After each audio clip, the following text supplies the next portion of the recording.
പിതാവിനും പുത്രനും പരിശുദ്ധാത്മാവിനും സ്തുതി, ആദിയിലെ പോലെ ഇപ്പോഴെപ്പോഴും നീക്കും. ആമേൻ. ആമേൻ. ഹല്ലേലൂയാ. ഈശോ മിശിഹായെ സ്തുതിയായിരിക്കട്ടെ. ഇരിക്കാവോ? കർത്താവിന് നന്ദി പറയാം. നമ്മുടെ വചന ശുശ്രൂഷയുടെ 4-ാമത്തെ സന്ധ്യയിൽ കർത്താവ് നമുക്ക് തന്ന പ്രേരണകൾക്ക് നന്ദി പറയാം.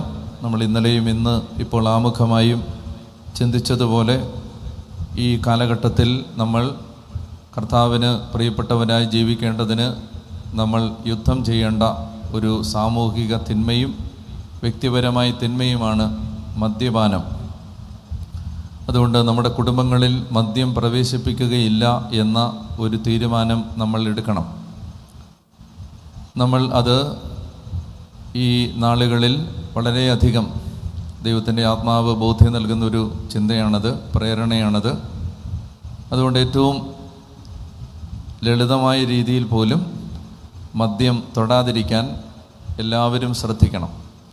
അത് നമ്മുടെ ജീവിതത്തിൻ്റെ നമ്മൾ ദൈവത്തിന് പ്രതിഷ്ഠിക്കപ്പെട്ടവരാണ് എന്നതിൻ്റെ ഒരു സാമൂഹികമായ ഒരു പബ്ലിക്കായ പൊതുവായ പ്രഖ്യാപനമാണ്.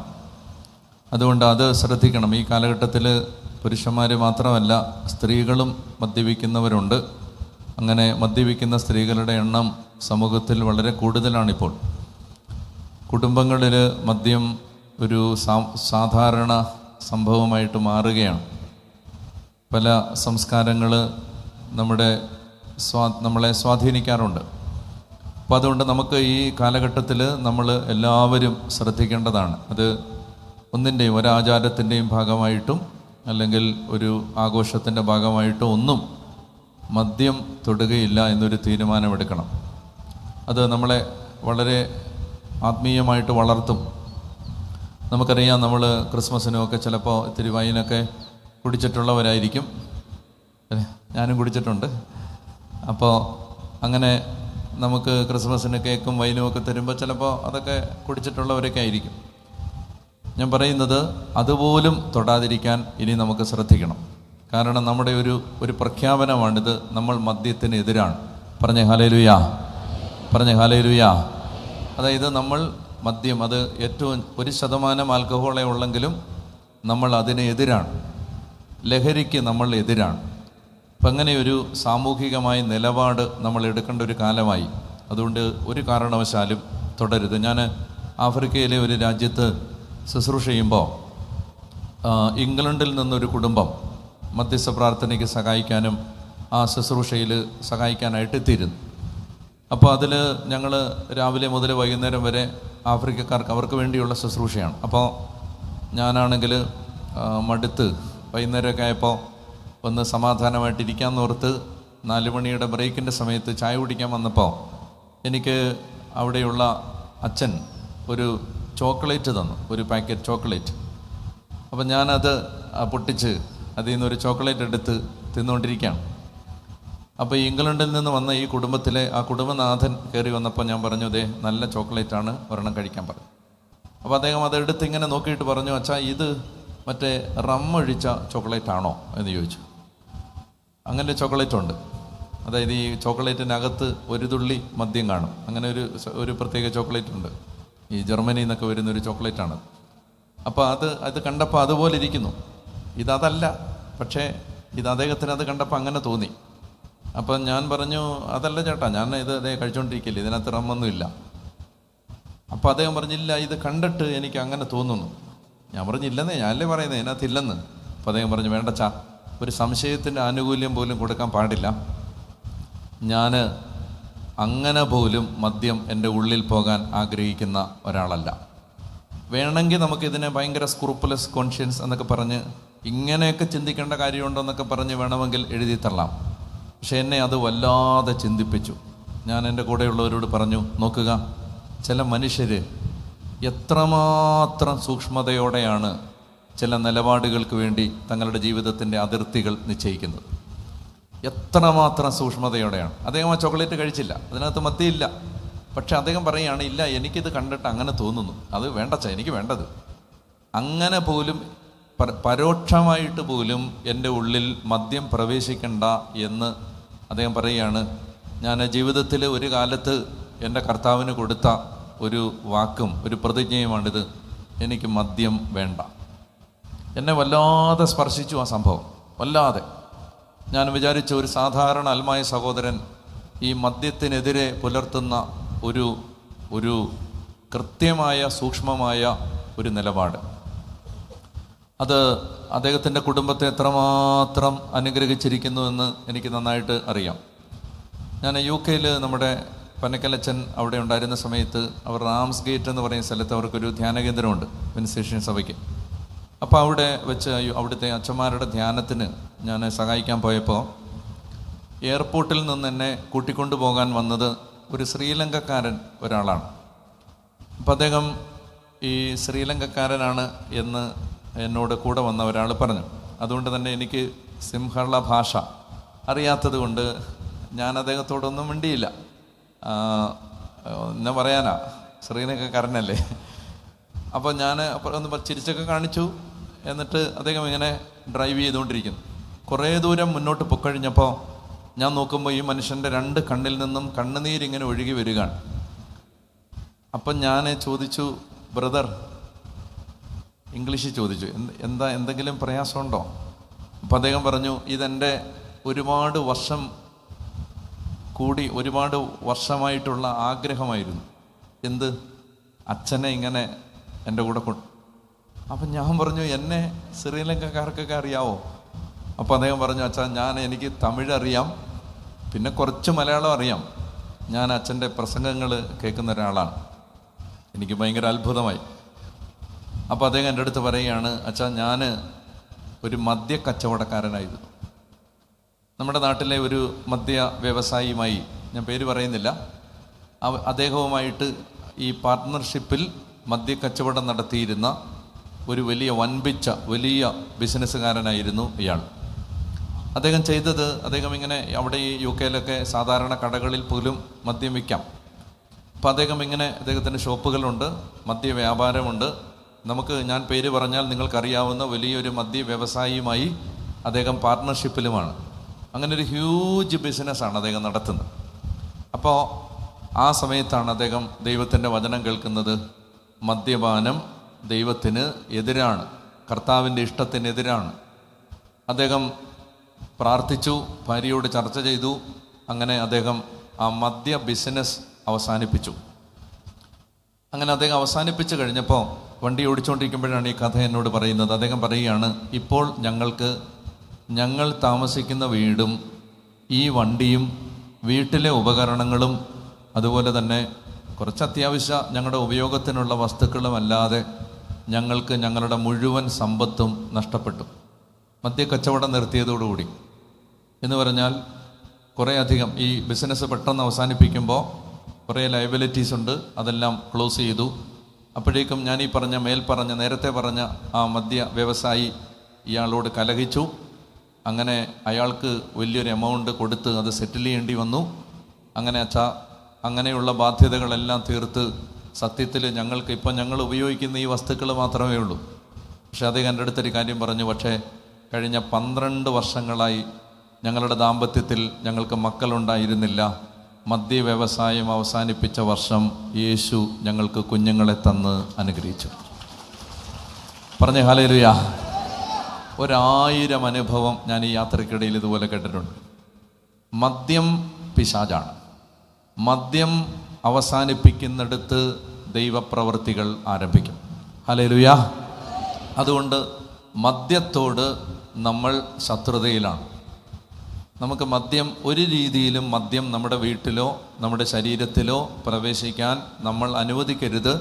അത് നമ്മൾ പരിശുദ്ധാത്മാവിനോട് ചെയ്യുന്ന ഒരു വാഗ്ദാനവും ഒരു പ്രതിജ്ഞയുമായിട്ട് നിങ്ങൾ സ്വീകരിച്ചാൽ, ഞാൻ നിങ്ങളോട് പറയുന്നു, ഈ മിനിറ്റ് മുതൽ നിങ്ങളുടെ കുടുംബത്തിൽ അതിൻ്റെ വ്യത്യാസം ഉണ്ടായിരിക്കും.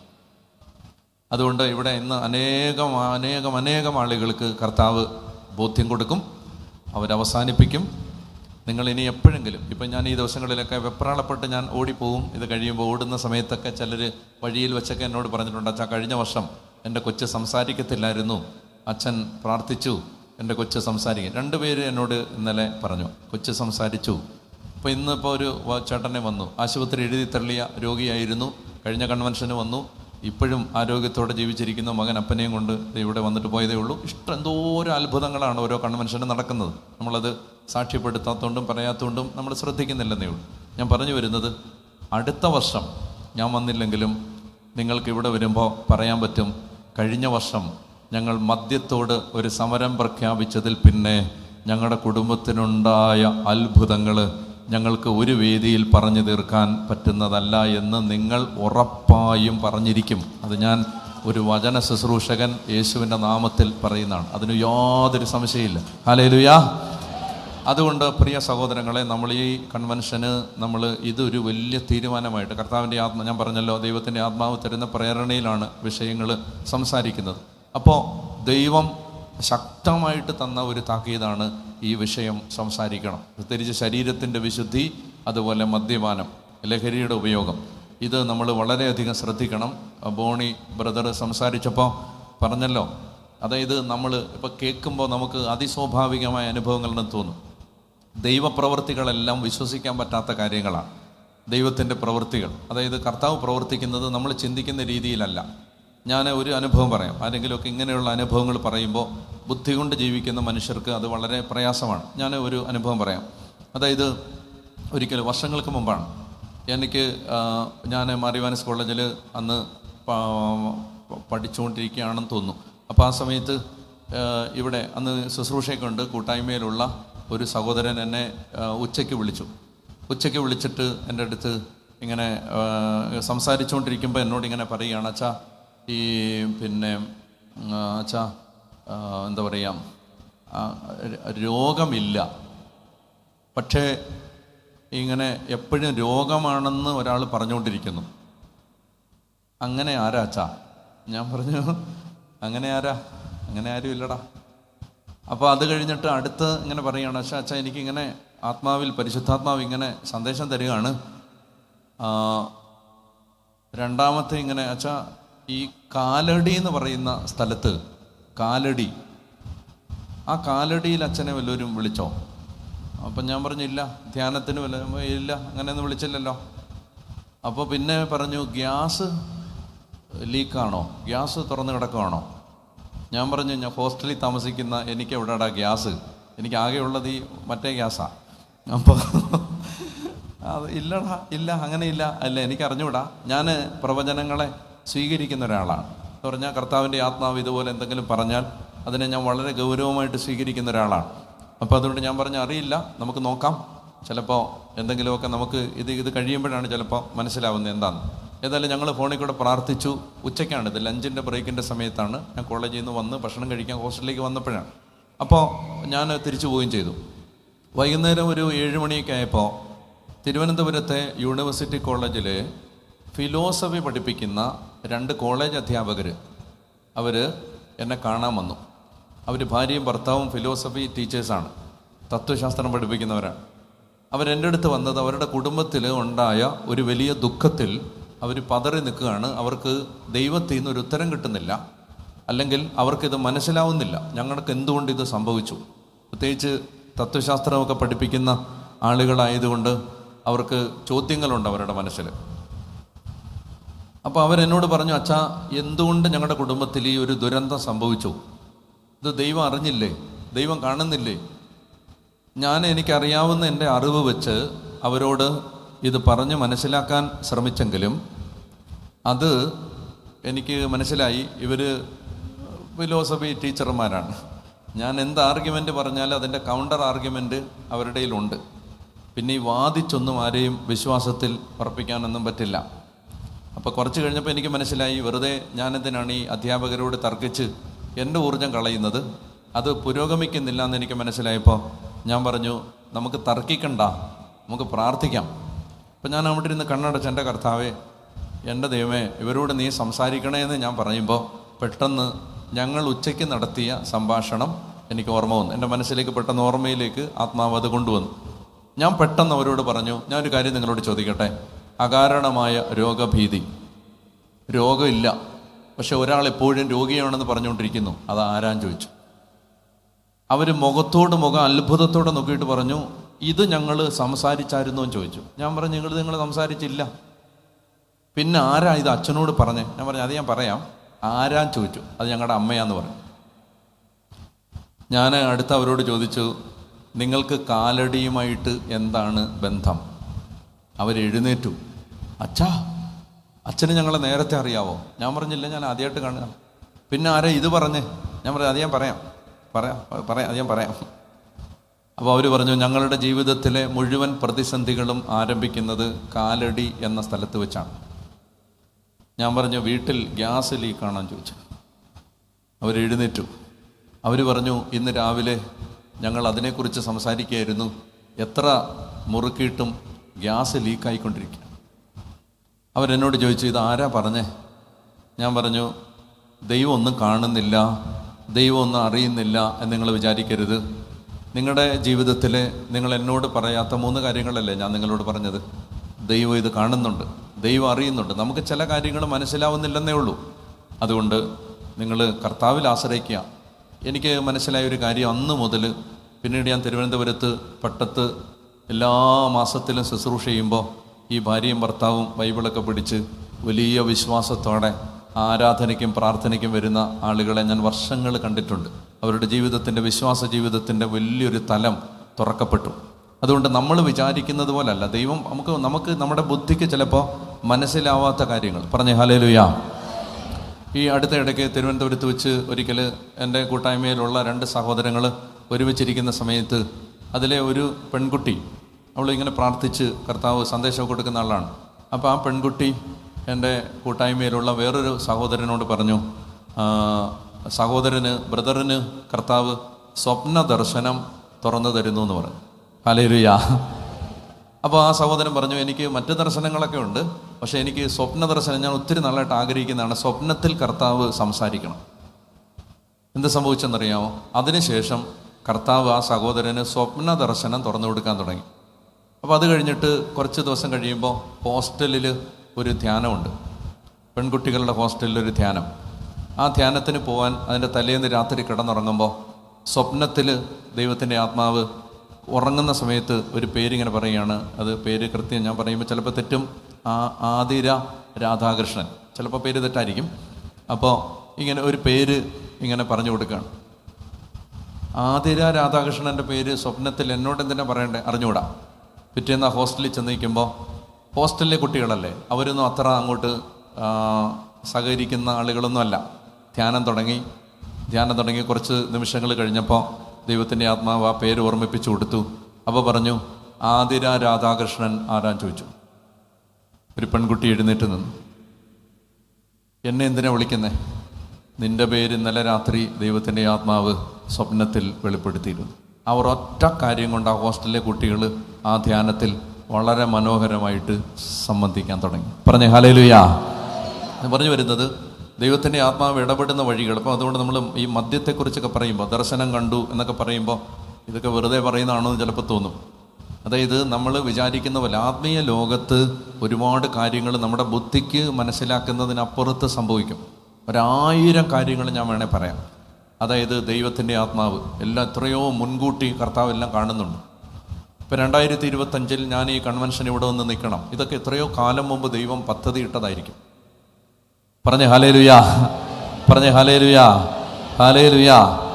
ഞാൻ ഓർക്കുന്നുണ്ട്, അതായത് 2018 ഒരുമിച്ച് കൂടിയിരുന്ന് ടീമംഗങ്ങൾ പ്രാർത്ഥിച്ചുകൊണ്ടിരിക്കുമ്പോൾ ഒരിക്കൽ ഒരു സഹോദരൻ ഇങ്ങനെ പെട്ടെന്ന് പറഞ്ഞു, കർത്താവ് ഒരു ദർശനം കാണിക്കുന്നു.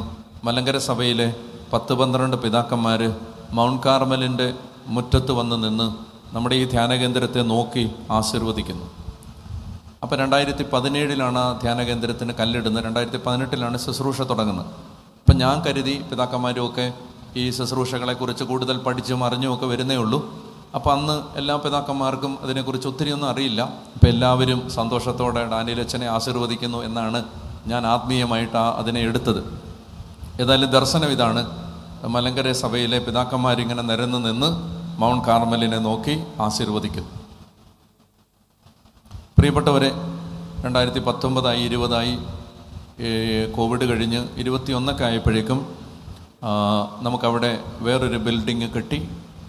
അപ്പോൾ അതിൻ്റെ വെഞ്ചരിപ്പിന് ഞങ്ങളുടെ അതിരൂപതയുടെ പിതാവും സഭയുടെ പിതാവും ക്ലിമിസ് പിതാവാണ് പിതാവിനെ വിളിച്ച്, പിതാവ് ഇത് വഞ്ചരിക്കാൻ എല്ലാം റെഡി ആയിട്ടുണ്ട്, ഒരു ഡേറ്റ് തരണം. അപ്പോൾ അദ്ദേഹം ഒരു ഡേറ്റ് പറഞ്ഞു. അതനുസരിച്ച് ഞങ്ങൾ അതിൻ്റെ ഒരുക്കങ്ങളെല്ലാം നടത്തിക്കൊണ്ടിരിക്കുമ്പോൾ അദ്ദേഹം അതിൻ്റെ തലേന്ന് എന്നെ വിളിച്ചിട്ട് പറഞ്ഞു, അച്ഛാ, ഞാൻ തന്നെയല്ല ഇതിനെ വഞ്ചരിക്കാൻ വരാൻ പോകുന്നത്. ഇപ്പോൾ നമ്മുടെ സിനഡ് നടക്കുകയാണ് തിരുവനന്തപുരത്ത്.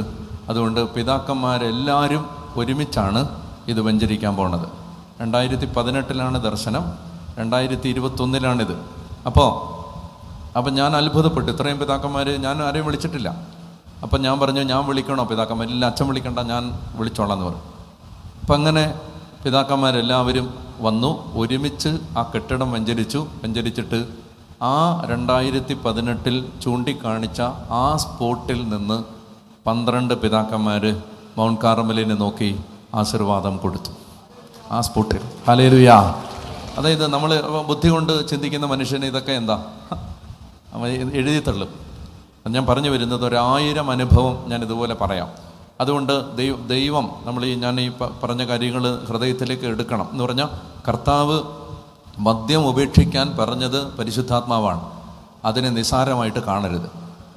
മദ്യം നിർത്തണം, മദ്യപിക്കരുത്, മദ്യം തുടരുത് എന്ന് പറഞ്ഞത് പരിശുദ്ധാത്മാവാണ്. അതിന് ഏത് രാജ്യത്ത് പോയാലും, യൂറോപ്പിൽ പോയാലും, അമേരിക്ക പോയാലും, ഓസ്ട്രേലിയ പോയാലും, അന്റാർട്ടിക്ക പോയാലും മദ്യം തുടരുത്. ഹല്ലേലൂയ. പറഞ്ഞേ ഹല്ലേലൂയ. അപ്പോൾ അതിന് ദൈവത്തിൽ നിന്ന് പ്രതിഫലം ഉണ്ടാവും, ദൈവം അനുഗ്രഹിക്കും. അതുകൊണ്ട് നമുക്ക് ആ ഒരു ബോധ്യം ഹൃദയത്തിൽ ഏറ്റെടുത്തുകൊണ്ട് ഇരുന്നുകൊണ്ട് തന്നെ ഒന്ന് കരങ്ങൾ ഉയർത്തി, കർത്താവേ, ഞങ്ങളുടെ കുടുംബങ്ങൾ മദ്യത്തിൽ നിന്ന് സമ്പൂർണ്ണമായി വിമുക്തമാവട്ടെ എന്ന് സ്തുതിച്ചേ. ഹല്ലേലൂയ. ദൈവമേ, മഹത്വം മഹത്വം മഹത്വം. സ്തുതിയും പുകഴ്ചയും ആരാധനയും കർത്താവെ ഞാൻ അങ്ങേക്ക് സമർപ്പിക്കുന്നു. അങ്ങ് ഇടപെടണേ എന്ന് ഞാൻ പ്രാർത്ഥിക്കുന്നു. അനേകായിരങ്ങളിലേക്ക് ബോധ്യം വ്യാപരിക്കണമേ ദൈവമേ. തീരുമാനങ്ങളെടുക്കാൻ സഹായിക്കണമേ. പരിശുദ്ധാത്മാവ് ഏറ്റെടുക്കണമേ. കുടുംബങ്ങളെ മദ്യത്തിൽ നിന്ന് സമ്പൂർണ്ണമായി വിമോചിപ്പിക്കണമേ. മദ്യപാന ബന്ധനങ്ങൾ അഴിയണമേ. വർഷങ്ങളായിട്ടുള്ള അഡിക്ഷൻസ് ഈശോ ഈ സമയത്ത് എടുത്തു മാറ്റണമേ. Hallelujah, hallelujah, hallelujah. ആമേൻ. ഒന്ന് കരങ്ങളടിച്ച് കർത്താവിന് നന്ദി പറഞ്ഞേ. ശക്തമായിട്ട് കരങ്ങളടിച്ച് ഹല്ലേലൂയ, ഹല്ലേലൂയ, ഹല്ലേലൂയ. ഇപ്പം നമ്മൾ പറഞ്ഞ് വന്നുകൊണ്ടിരുന്ന കാര്യങ്ങൾ നമ്മൾ തുടരുകയാണ്.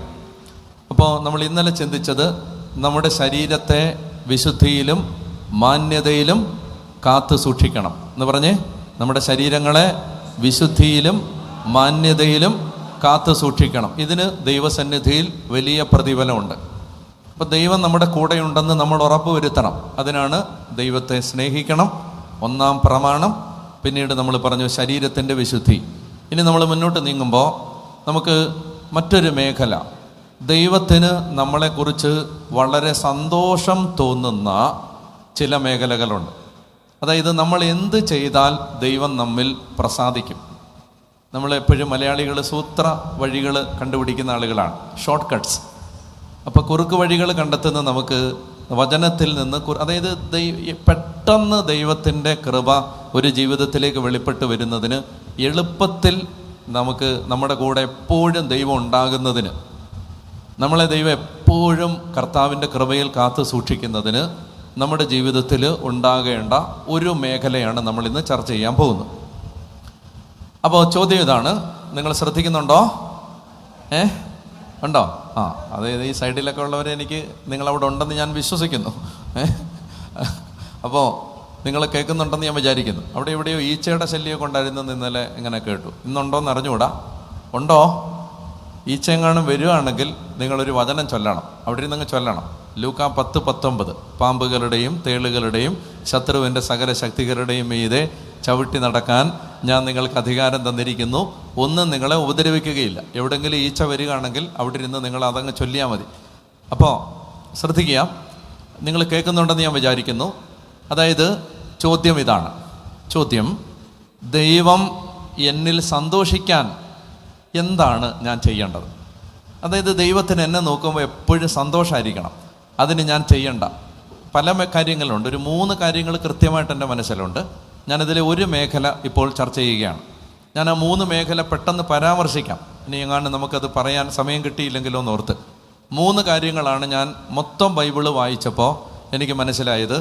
ദൈവം നമ്മളിൽ പ്രത്യേകമായിട്ട് ദൈവത്തിനൊരു സന്തോഷവും സ്നേഹവും നമ്മളോട് തോന്നണമെങ്കിൽ ഒരു 3 കാര്യങ്ങൾ നമ്മുടെ ജീവിതത്തിൽ നമ്മൾ ചെയ്താൽ മതി. ഒന്നാമത്തെ കാര്യം ഇതാണ്, യേശുക്രിസ്തു എന്ന വ്യക്തിയിൽ വിശ്വസിക്കുക. ഇത് ദൈവത്തെ പ്രസാദിപ്പിക്കുന്ന ഏറ്റവും വലിയ കാര്യമാണ്. ഇതിനപ്പുറത്ത് നമുക്ക് ഒന്നും ചെയ്ത് ദൈവത്തെ പ്രസാദിപ്പിക്കാൻ പറ്റില്ല. ദൈവത്തെ പ്രസാദിപ്പിക്കണമെങ്കിൽ അതിനുള്ള ഏറ്റവും നല്ല വഴിയാണ് എന്താണ്? യേശുക്രിസ്തു എന്ന വ്യക്തിയിൽ വിശ്വസിക്കുക. ദൈവത്തിൽ, ദൈവപുത്രനായ യേശുക്രിസ്തു എന്ന വ്യക്തിയിൽ വിശ്വസിക്കുക എന്ന് പറഞ്ഞാൽ എന്തെങ്കിലും തലകൊണ്ട് വിശ്വസിക്കുക എന്നുള്ളതല്ല. ഈശോയോട് ഭയങ്കര സ്നേഹം ഉണ്ടായാൽ ദൈവത്തിന് നമ്മളോട് ഭയങ്കര സ്നേഹമായിരിക്കും. പറഞ്ഞേ ഹല്ലേലൂയാ. അതായത് ഞാൻ നിങ്ങളോട് പറയുകയാണ്, കൈവെള്ളയിലെടുത്ത് ദൈവം കൊണ്ട് നടക്കും. ഒന്നിനും കുറവുണ്ടാവില്ല. വേണ്ടതെല്ലാം സമയാസമയത്ത് ദൈവം എത്തിച്ചു തരും. ഒന്നും ആരോടും ചോദിക്കണ്ട, ആരുടെയും മുമ്പിൽ കൈ നീട്ടണ്ട, എല്ലാം ദൈവം തന്നോളും. ദൈവം ആ കാര്യത്തിൽ വലിയ വിശ്വസ്തത പുലർത്തും. അത് ഒറ്റ കാര്യം. അതുകൊണ്ട് യേശുക്രിസ്തു, അതുകൊണ്ട് വിശ്വസിക്കുക എന്ന് പറഞ്ഞാൽ ഒരുപാട് ആളുകൾ പറയും ഞങ്ങൾക്ക് വിശ്വാസം ഉണ്ടെന്ന് പറയും. ഞാൻ അതുകൊണ്ട് അതിനെ കുറച്ചുകൂടി കൃത്യതയിൽ പറയുകയാണ്. യേശുക്രിസ്തു, ദൈവപുത്രനായ യേശുക്രിസ്തു എന്ന വ്യക്തിയെ സ്നേഹിക്കുക, അതാണ് ഒന്നാമത്തെ കാര്യം. വിശ്വസിക്കുക എന്നുള്ളത് പറയുമ്പോൾ നമുക്ക് അതൊരു പൊതുവായ മതബോധത്തിലെ വാക്കാണ്. എല്ലാവരും പറയും എല്ലാവർക്കും വിശ്വാസം ഉണ്ടെന്ന് പറയും. പക്ഷെ വിശ്വാസത്തേക്ക് കുറച്ചുകൂടെയൊക്കെ നമ്മൾ കൃത്യതയിൽ മനസ്സിലാക്കേണ്ടതുണ്ട്. എന്തായാലും അതുകൊണ്ട് ആ തെറ്റാതിരിക്കാൻ ഞാൻ പറയുകയാണ്, യേശുക്രിസ്തുവിനെ എന്ത് ചെയ്യണം? അതായത് ഈശോയോട് ഭയങ്കര സ്നേഹം ഉണ്ടാവണം. ഞാൻ നിങ്ങൾക്ക് നല്ലൊരു പ്രാർത്ഥന പറഞ്ഞു തരാം. എപ്പോഴും ഒരു ഭൗതിക കാര്യവും നിങ്ങൾ പ്രാർത്ഥിച്ചില്ലെങ്കിലും പ്രാർത്ഥിക്കേണ്ട. അത് ഒരു ഭൗതിക കാര്യവും, ഞങ്ങൾ ഇന്ന് വണ്ടിയെ വന്നപ്പോൾ ഞാൻ പറയുമായിരുന്നു, നമ്മുടെ ഒരു കാര്യം, നമ്മുടെ വ്യക്തിപരമായതോ നമ്മുടെ വീട്ടുകാരുടെയോ നമ്മുടെ ഒരു കാര്യം നമ്മൾ പ്രാർത്ഥിച്ചിട്ട് എത്ര കാലമായി? സത്യമാണ് ഞാൻ പറയുന്നത്. നമ്മൾ ഒരു കാര്യവും നമ്മുടെ കാര്യം പ്രാർത്ഥിക്കാറേ ഇല്ല. എല്ലാം ഈ ആളുകൾക്ക് വേണ്ടിയോ അല്ലെ മറ്റു കാര്യങ്ങൾക്ക് വേണ്ടിയോ ആത്മീയമായ, അത് പ്രാർത്ഥന മുഴുവൻ അതാണ്. ആത്മീയമായ കാര്യങ്ങളോ മറ്റുള്ളവർക്ക് വേണ്ടിയോ നമ്മുടെ ഒരു കാര്യം, കർത്താവേ എൻ്റെ ഈ ആവശ്യം എന്ന് പറഞ്ഞ് നമ്മളൊരു കാര്യം പ്രാർത്ഥിച്ചിട്ട് സത്യത്തിൽ എത്ര നാളായി എന്ന് പറഞ്ഞ് അങ്ങനെ പ്രാർത്ഥിക്കേണ്ട ഒരു ആവശ്യം വരില്ല. പറഞ്ഞ ഹല്ലേലൂയാ. എല്ലാ സമയാസമയത്ത് എന്ത് വേണം അത് ദൈവം കൃത്യമായി മനോഹരമായി ക്രമീകരിച്ച് തരും. അപ്പോൾ ഞാൻ പറഞ്ഞു വരുന്നത്, അതിനെന്താണ് ചെയ്യേണ്ടത്? യേശുക്രിസ്തു എന്ന വ്യക്തിയെ എന്ന് പറഞ്ഞേ സ്നേഹിക്കണം. യേശുക്രിസ്തു എന്ന് പറയുന്ന വ്യക്തിയെ സ്നേഹിക്കണം. പറഞ്ഞേ ഹല്ലേലൂയാ. പറഞ്ഞേ ഹല്ലേലൂയാ. അപ്പം ഈ നമ്മൾ ഈ പന്തലിനകത്ത് ചൂടുണ്ടല്ലേ, ചൂടുള്ളതുകൊണ്ടല്ലേ നിങ്ങൾ വീശുന്നേ. ഞാൻ ഈ വീശുന്നവരോടൊരു വിശേഷം പറയട്ടെ. ഈ ഒരു ചൂട് ഒരു സഹനമായിട്ട് ഏറ്റെടുത്ത് ഈശോയ്ക്ക് കാഴ്ച വെച്ച് 10 ആത്മാക്കളെ ചോദിക്കും വീശുന്നതിന് പകരം. അല്ല വീശണ്ട, നിങ്ങൾ വീശണ്ട, നിങ്ങളെക്കാളും ചൂടെടുക്കുന്നുണ്ട് എനിക്ക്. കാരണം എന്തോരം കൂളർ ഇതിനകത്ത് വെച്ചിട്ടും ഇതിനകത്ത് ചൂടാണ്. അപ്പോൾ ശരിക്കും ചൂടാണ്. നമ്മൾ അകത്തെല്ലാം, ഞാൻ ഈ കൺവെൻഷൻ കഴിഞ്ഞ് ചെല്ലുമ്പോൾ ആദ്യം ചെയ്യുന്നത് എൻ്റെ ഈ ഇന്നർ ബനിയൻ എടുത്തിട്ട് പിഴിയുകയാണ്. എന്ന് പറഞ്ഞാൽ അതുപോലെ ഇതിനകത്ത് നിന്ന് വേർക്കുന്നുണ്ട്. അപ്പം നമുക്കത് എന്ത് ചെയ്യാം? ഇത് നമുക്ക് ഈശോ തന്ന ഒരു സഹനമായിട്ട് നമുക്ക് എടുക്കാം. സഹനമായിട്ട് എടുത്തിട്ട് നിങ്ങൾ വീശണ്ട. വീശുമ്പോൾ നിങ്ങൾ ശ്രദ്ധിക്കുന്നില്ല, വീശുന്നവർ ശ്രദ്ധിക്കുന്നില്ല. അവരിങ്ങനെ വീശണ്ട. നിങ്ങൾ വേർത്തോട്ടെ. ആ വേർപ്പും ആ ചൂടും ഒരു സഹനമായിട്ട് ഏറ്റെടുത്തിട്ട് ശുദ്ധീകരണ സ്ഥലത്തിൽ ഒരു 14 ദിവസം കുറയിട്ട് ഇപ്പോൾ ഈ ചൂട് സഹിക്കാം. പറഞ്ഞേ ഹല്ലേലൂയാ കേട്ടോ. അപ്പോൾ അതുകൊണ്ട് അത് ശ്രദ്ധിക്കാം. ഞാൻ പറഞ്ഞു വരുന്നത് ശ്രദ്ധ പോകാതിരിക്കാനാണ്. പിന്നെ ഞാൻ നിങ്ങളെ നോക്കുമ്പോൾ എൻ്റെ ശ്രദ്ധയും പോകുന്നു ഇങ്ങനെ വീശിക്കൊണ്ടിരിക്കുമ്പോൾ. അപ്പോൾ അടുത്ത കൺവെൻഷന് കുറച്ചുകൂടെ ഫാൻ അച്ഛൻ മാന്തുരുത്തിയിൽ അച്ഛൻ കുറച്ചുകൂടെ ഫാൻ ഇടും കേട്ടോ അടുത്ത കൺവെൻഷൻ. പറഞ്ഞേ ഹല്ലേലൂയാ. അപ്പോൾ അപ്പം ഞാൻ പറഞ്ഞ ഒരു പ്രാർത്ഥന പറഞ്ഞു തരികയാണ്. പ്രാർത്ഥന ഇതാണ്. കുർബാന സ്വീകരിക്കുമ്പോഴും അത് ഈശോയുടെ അടുത്ത് ചെല്ലുമ്പോഴും എല്ലാം ഭൗതിക കാര്യങ്ങളൊന്നും ചോദിക്കാൻ പോകണ്ട. ഇങ്ങനെ പ്രാർത്ഥിക്കുക, ഈശോയെ എൻ്റെ ഹൃദയത്തിൽ അങ്ങയോടുള്ള സ്നേഹം കൂട്ടിക്കൂട്ടി തരണേ എന്ന് പ്രാർത്ഥിക്കണം. ഞാൻ നിങ്ങളോട് പറയുകയാണ്, നിങ്ങൾക്ക് ലോട്ടറി അടിച്ചു, പിന്നെ നിങ്ങൾ രക്ഷപ്പെട്ടു.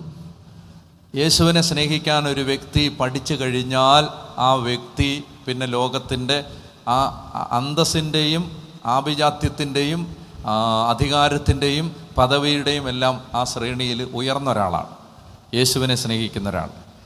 അതുകൊണ്ട് പ്രാർത്ഥിക്കണം, മറക്കരുത്. എനിക്ക് തൊണ്ട പ്രശ്നമാണ്, ഒത്തിരി സൗണ്ട് എടുക്കില്ല. ഞാൻ പറയുന്നത് വളരെ ശ്രദ്ധിച്ച് നിങ്ങൾ കേൾക്കണം. ഈ പ്രാർത്ഥന വേണമെങ്കിൽ എഴുതി വെച്ചോണം. എന്താണ്? ഈശോയെ, ഓരോ ദിവസം കഴിയുന്തോറും അങ്ങയോടുള്ള സ്നേഹം എൻ്റെ ഹൃദയത്തിൽ കൂട്ടിക്കൂട്ടി തരണേ. എനിക്ക് എല്ലാത്തിനേക്കാളും ഉപരി നിന്നെ സ്നേഹിക്കാൻ എൻ്റെ ഹൃദയത്തെ, അതിന് സ്വാഭാവിക ശേഷിയില്ല. മനുഷ്യൻ എപ്പോഴും സ്നേഹിക്കാൻ ഇഷ്ടം എന്തിനെയാണ്? ലോകത്തെയാണ്. ലോകത്തെയും ലോകവസ്തുക്കളെയും ലോകത്തിലുള്ള കാര്യങ്ങളെ സ്നേഹിക്കാനാണ് നമ്മുടെ ഈ വീണുപോയ മനുഷ്യപ്രകൃതിക്ക് നാച്ചുറലായിട്ടുള്ള വാസന. അതാണ്. അത് ദൈവത്തെ സ്നേഹിക്കാൻ ആത്മാവ് സന്നദ്ധമാണെങ്കിലും ശരീരം സമ്മതിക്കത്തില്ല. അപ്പോൾ അതുകൊണ്ട് നമ്മൾ പ്രാർത്ഥിച്ചുകൊണ്ടിരിക്കണം കൃപ കിട്ടാൻ. എന്താണ് ഈശോയെ, എന്താണ് പ്രാർത്ഥന? ഓരോ ദിവസം കഴിയുന്തോറും എൻ്റെ ഹൃദയത്തിൽ അങ്ങയോടുള്ള സ്നേഹം വർദ്ധിപ്പിച്ച് വർദ്ധിപ്പിച്ച് തരണമേ. ഇതാണ് ഒരു കാര്യം. പിന്നെ പ്രാർത്ഥിക്കാവുന്നൊരു പ്രാർത്ഥനയാണ് അടുത്ത പ്രാർത്ഥന. ഈശോയെ, എൻ്റെ സ്നേഹരാജാവേ, ഞാൻ നിന്നെ സ്നേഹിക്കുന്നു. ഞങ്ങൾക്ക് ചെറുപ്പക്കാർക്ക് വേണ്ടി ജീസസ് എൻകൗണ്ടർ എന്നൊരു ശുശ്രൂഷയുണ്ട്. ഓൺലൈനാണ്, സൂമിലാണ്, ഞായറാഴ്ച രാത്രി 9 മണിക്ക്. അതിൽ ആയിരക്കണക്കിന് ചെറുപ്പക്കാർ ലോകത്തിൻ്റെ നാനാഭാഗത്തു നിന്നും പങ്കെടുക്കാറുണ്ട്. അവർക്ക് ഞാൻ എല്ലാ ആഴ്ചയിലും ഒരു ടാസ്ക് കൊടുക്കും. അതായത് ഈ ആഴ്ച നിങ്ങൾ ഇത് ചെയ്യണം, ഈശോയെ സ്നേഹിക്കാൻ വേണ്ടിയാണ്. ഒരിക്കൽ ഞാൻ അവർക്ക് പറഞ്ഞു കൊടുത്തത് ഇതാണ്: ഈശോയെ, എൻ്റെ സ്നേഹരാജാവേ, ഞാൻ നിന്നെ സ്നേഹിക്കുന്നു. എനിക്ക് 100 കണക്കിന് സാക്ഷ്യങ്ങൾ ചെറുപ്പക്കാരിൽ നിന്ന് കിട്ടി. അതായത് ഈ പ്രാർത്ഥന ചൊല്ലിക്കൊണ്ട് നടക്കുമ്പോൾ അത്ഭുതങ്ങൾ നടക്കുകയാണ്. ഈശോയെ സ്നേഹിക്കുമ്പോൾ, അതായത് അതിനൊരു കാരണമുണ്ട്. ഞാനതാ പറഞ്ഞത്, സ്വർഗത്തിന് ഭയങ്കര ഇഷ്ടമാണ് ഈ ലോകത്തിൽ ആരെങ്കിലും യേശുവിനെ സ്നേഹിക്കുന്നു എന്ന് പറഞ്ഞാൽ ഈ സ്വർഗത്തിന് അത് ഭയങ്കര ഇഷ്ടമാണ്. ഹല്ലേലൂയ. അപ്പോൾ അതുകൊണ്ട് വെറുതെ ഇരുന്ന് കൺവെൻഷൻ ഇരുന്നുകൊണ്ട് തന്നെ വെറുതെ ഇരുന്ന് അകത്ത് പറഞ്ഞോണം, ഈശോയെ, ഞാൻ നിന്നെ സ്നേഹിക്കുന്നു, ഞാൻ നിന്നെ സ്നേഹിക്കുന്നു. ഇത് ഈ തഴക്കദോഷങ്ങളിൽ നിന്നോ ലൈംഗിക പാപങ്ങളിൽ നിന്നോ രക്ഷപ്പെടാൻ പറ്റുന്നില്ല എന്ന് പറഞ്ഞ് ചെറുപ്പക്കാരെങ്കിലും എൻ്റെ അടുത്ത് ഉപദേശം ചോദിച്ചിട്ടുണ്ടെങ്കിൽ അവരോട് ഒറ്റ കാര്യമേ ഞാൻ പറഞ്ഞു കൊടുത്തിട്ടുള്ളൂ. അതായത് നിങ്ങൾ ഈശോയെ ഞാൻ നിന്നെ സ്നേഹിക്കുന്നുവെന്ന് ദിവസത്തിൽ ഒരു 100 തവണ പറഞ്ഞുകൊണ്ട് നടക്കുക. ഈ തഴക്കദോഷം വിട്ടുപോയിരിക്കും. ഹല്ലേലൂയ. ആരെങ്കിലും ഏതെങ്കിലും ഒരു മേഖലയിൽ ഒരു തഴക്കദോഷം, ഒരു ഹബിച്വൽ സിൻ നമ്മളെ വേട്ടയാടുന്നുണ്ടെങ്കിൽ ഇതാണ് അതിൻ്റെ മരുന്ന്. എന്താണ്? ഈശോയെ, എൻ്റെ സ്നേഹരാജാവേ, ഞാൻ നിന്നെ, Jesus my king of love, I love you. ഇങ്ങനെ ഈശോയെ സ്നേഹിക്കുന്നു സ്നേഹിക്കുന്നു സ്നേഹിക്കുന്നു എന്ന് പറഞ്ഞുകൊണ്ട് നടക്കണം. അപ്പോൾ നമ്മുടെ ഹൃദയത്തിൽ യേശുവിനോടുള്ള സ്നേഹം കൂടി വരും. അപ്പോൾ സ്വർഗം സന്തോഷിക്കുന്ന ദൈവം തൻ്റെ ജനത്തെ ഒത്തിരി ആർദ്രതയോട് സ്നേഹത്തോട് നോക്കുന്ന ഒരു മേഖലയാണ് ദൈവപുത്രനായ യേശുവിനോടുള്ള വ്യക്തിപരമായ സ്നേഹം. കിട്ടിയോ? രണ്ടാമത്തെ കാര്യമാണ് ഒരു പാപിയെ തെറ്റിൽ നിന്ന് മാനസാന്തരത്തിലേക്ക് കൂട്ടിക്കൊണ്ട് വന്നാൽ അത് ദൈവത്തിന് ഭയങ്കര സന്തോഷമാണ്. പറഞ്ഞ ഹല്ലേലൂയ. മനസ്സിലായോ? അങ്ങനെ ഒരാളെ ദൈവം കലവറയില്ലാതെ അനുഗ്രഹിക്കും. പറഞ്ഞ ഹല്ലേലൂയ, ഹല്ലേലൂയ. കലവറയില്ലാതെ എന്ന് പറഞ്ഞാൽ നമുക്ക് ദൈവം അതിന് വേണ്ട എല്ലാ സംവിധാനങ്ങളും നമ്മൾ ചോദിക്കാതെ തന്നെ തരും. അതായത് നമ്മൾ വിചാരിക്കുകയാണ്, ഇപ്പോൾ ഞാൻ ചിന്തിക്കുകയാണ്, എനിക്ക് കടൽ തീരത്തെ ചെറുപ്പക്കാരെ ലഹരിയിൽ നിന്ന് വീണ്ടെടുക്കണം കർത്താവേ എന്ന് ഞാൻ ആഗ്രഹിച്ചിട്ട് ഞാൻ അതിനു വേണ്ടി എൻ്റെ ഒരു സന്നദ്ധത ഞാൻ സമർപ്പിച്ചാൽ പിന്നെ ആ ദൈവം എനിക്ക് അതിനു വേണ്ട റിസോഴ്സസ് എല്ലാം തരും. പറഞ്ഞ ഹല്ലേലൂയ. എനിക്ക് അത്ഭുതം തോന്നിയിട്ടുണ്ട്. അതായത് നമ്മൾ എന്ത് കാര്യം ആത്മാക്കളുടെ രക്ഷയ്ക്ക് വേണ്ടി ആഗ്രഹിച്ചാലും അതിൻ്റെ സംവിധാനങ്ങളെല്ലാം ദൈവം വേഗം ഒരുക്കിത്തരും. അതുകൊണ്ട് ഒരു ഇടവകയുടെ കൺസേൺ ആത്മാക്കളുടെ രക്ഷയാവണം. ഒരു കോൺവെൻറ്റിൻ്റെ കൺസേൺ ആത്മാക്കളുടെ രക്ഷയാവണം. ഒരു പുരോഹിതൻ്റെ കൺസേൺ ആത്മാക്കളുടെ രക്ഷയാവണം. എന്ന് പറഞ്ഞാൽ നമ്മൾ ആരെ കാണുമ്പോഴും അവർ യേശുവിനെക്കുറിച്ച് അവരോട് പറയണം എന്ന ഒരു സ്വാഭാവികമായ ഒരു ആഗ്രഹം നമ്മുടെ ഉള്ളിൽ വരണം. നമുക്ക് അവരെ യേശുവെക്കുറിച്ച് സംസാരിക്കണം, യേശുവിനെക്കുറിച്ച് അവരോട് പറയണം, അവരെ യേശുവിലേക്ക് ആകർഷിക്കാനായിട്ട് നമ്മുടെ ജീവിതാനുഭവങ്ങൾ പങ്കുവെക്കണം. അങ്ങനെയുള്ളവരോട് കർത്താവിന് ഭയങ്കര സ്നേഹമായിരിക്കും. ഞാൻ വിശദീകരിക്കുന്നില്ല. അതാണ് സുവിശേഷ വേല. നമ്മൾ എന്തെങ്കിലും ചെറിയൊരു രീതി ചെയ്താൽ പോലും ദൈവത്തിന് ഭയങ്കര സന്തോഷമായിരിക്കും. മൂന്നാമത്തെ കാര്യമാണ് ഇന്ന് നമ്മൾ ചിന്തിക്കുന്നത്. അപ്പോൾ അതിനുവേണ്ടി നമ്മൾ എടുക്കുന്ന അതിൻ്റെ ഒരു ആധാര വചനം ലൂക്കാ സുവിശേഷത്തിൻ്റെ 15-ാമത്തെ അധ്യായമാണ്. ലൂക്കായുടെ സുവിശേഷം 15-ാമത്തെ അധ്യായം. ലൂക്കാ 15-ാം അധ്യായം 7-ാമത്തെ വാക്യം. ലൂക്കാ 15:7 വായിക്കാം. അതുപോലെ തന്നെ അനുതാപം ആവശ്യമില്ലാത്ത 99 നീതിമാന്മാരെ കുറിച്ച് എന്നതിനേക്കാൾ അനുതപിക്കുന്ന ഒരു പാപിയെക്കുറിച്ച് സ്വർഗത്തിൽ കൂടുതൽ സന്തോഷമുണ്ടാകും എന്ന് ഞാൻ നിങ്ങളോട് പറയുന്നു. അതായത് ഇവിടെ ഒരു വലിയ പ്രശ്നമുണ്ട് ഈ ടെക്സ്റ്റിനകത്ത്. ആ പ്രശ്നം എന്താണെന്ന് വെച്ചാൽ നിങ്ങൾ ശ്രദ്ധിക്കുമെന്ന് ഞാൻ വിചാരിക്കുന്നു. ഈശോ അവരോടൊരു ഉപമ പറയുകയാണ്. ഉപമ ഇതാണ്: നിങ്ങളിൽ ആരാണ് തനിക്ക് 100 ആടുകൾ ഉണ്ടായിരിക്കെ അവയിൽ ഒന്ന് നഷ്ടപ്പെട്ടാൽ 99 മരുഭൂമിയിൽ വിട്ടിട്ട് നഷ്ടപ്പെട്ടതിനെ തേടിപ്പോകാത്തത്. അതായത് ഇവിടുത്തെ പ്രശ്നം ഇതാണ്. വർഷങ്ങളായിട്ട് എന്നെ അലട്ടിയിരുന്ന ഒരു ഇൻ്റലക്ച്വൽ കോൺഫ്ലിക്റ്റ് ഉണ്ട് ഇതിനകത്ത്. ഇവിടുത്തെ പ്രശ്നം ഇതാണ്. ഈ 99 എണ്ണത്തെ മരുഭൂമിയിൽ വിട്ടിട്ട് കാണാതെ പോയ ഒന്നിൻ്റെ പിന്നാലെ പോവാണ്. നമ്മൾ എന്തെല്ലാം ലോജിക്ക് പറഞ്ഞെന്ന് പറഞ്ഞാൽ അതിനകത്തൊരു ലോജിക്കില്ലായ്മയുണ്ട്. കാരണം ഈ 99 എണ്ണത്തെ പിന്നെയും ഒന്ന് പിടിച്ചുകൊണ്ട് പോയാൽ എന്ത് ചെയ്യും? അപ്പം അങ്ങനെ അവരെ അങ്ങ് വിടാൻ മാത്രം എന്താണ് അവർ ചെയ്ത തെറ്റ്? അതാണ് എന്നെ അലട്ടിയിരുന്ന പ്രശ്നം. നിങ്ങൾക്ക് ചോദ്യം മനസ്സിലായോ? അതായത് 99 നീതിമാന്മാരെ അവരെ വിശേഷിപ്പിക്കുന്ന എങ്ങനെയാണ്? അനുതാപം ആവശ്യമില്ലാത്ത. ഇനി എനിക്ക് അതിനകത്ത് വേറൊരു ഇൻ്റലക്ച്വൽ കോൺഫ്ലിക്റ്റ് ഉണ്ട്. എന്താണെന്ന് വെച്ചാൽ, ആർക്കാ അനുതാപം ആവശ്യമില്ലാത്ത?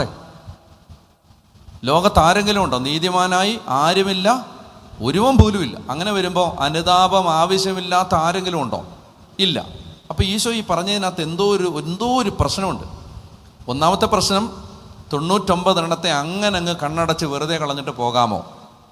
രണ്ടാമത്തെ പ്രശ്നം, ഇവർക്കെന്താ അനുതാപം ആവശ്യമില്ലാത്ത? ഞാൻ ബൈബിൾ പഠിച്ചെടുത്തോളം എല്ലാ മനുഷ്യനും അനുതാപം ആവശ്യമുണ്ട്. പറഞ്ഞേ ഹല്ലേലൂയ. പിന്നാണ് എനിക്ക് മനസ്സിലായത്, ഞാൻ നീതി എന്ന് പറഞ്ഞ സങ്കല്പം കൂടുതൽ പഠിച്ചപ്പോഴാണ് എനിക്കതിന് വെളിച്ചം കിട്ടിയത്.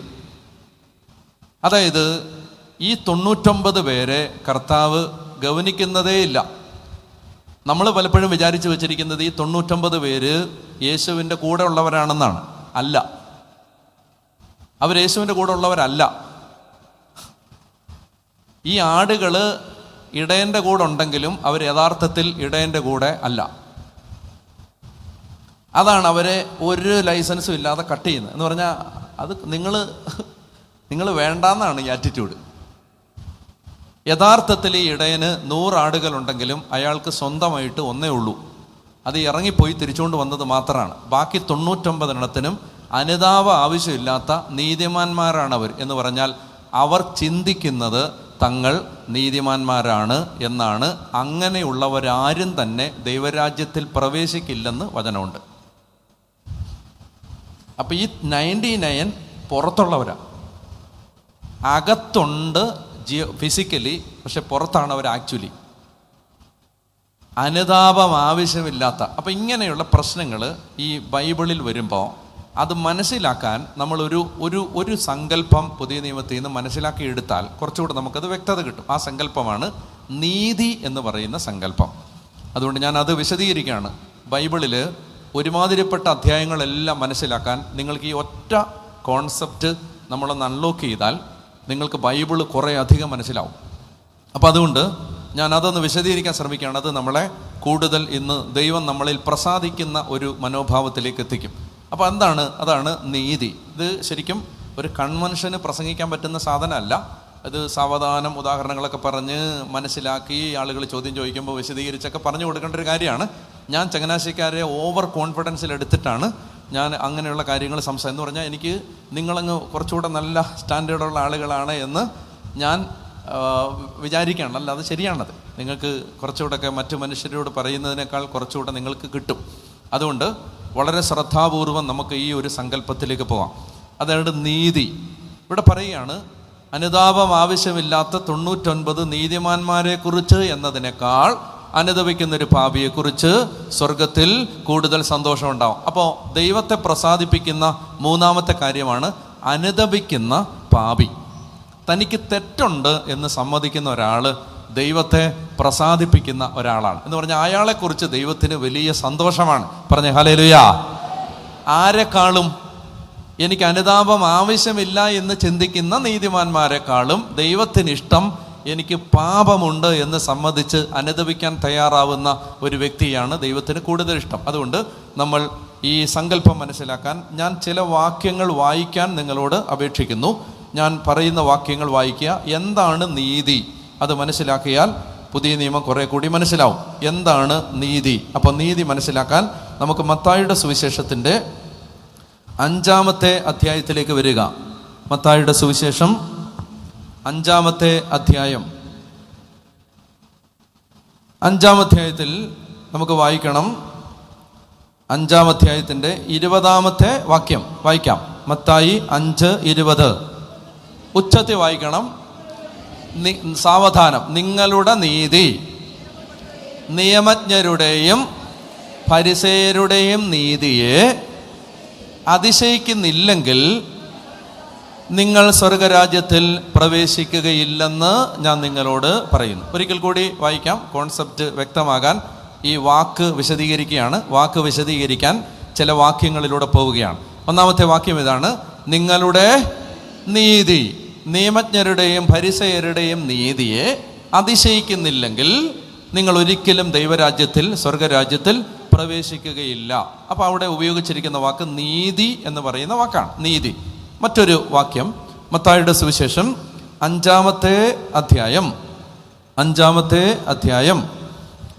അധ്യായത്തിൽ 6-ാമത്തെ വാക്യവും 10-ാമത്തെ വാക്യവും. മത്തായി 5:6-10 വായിക്കാം.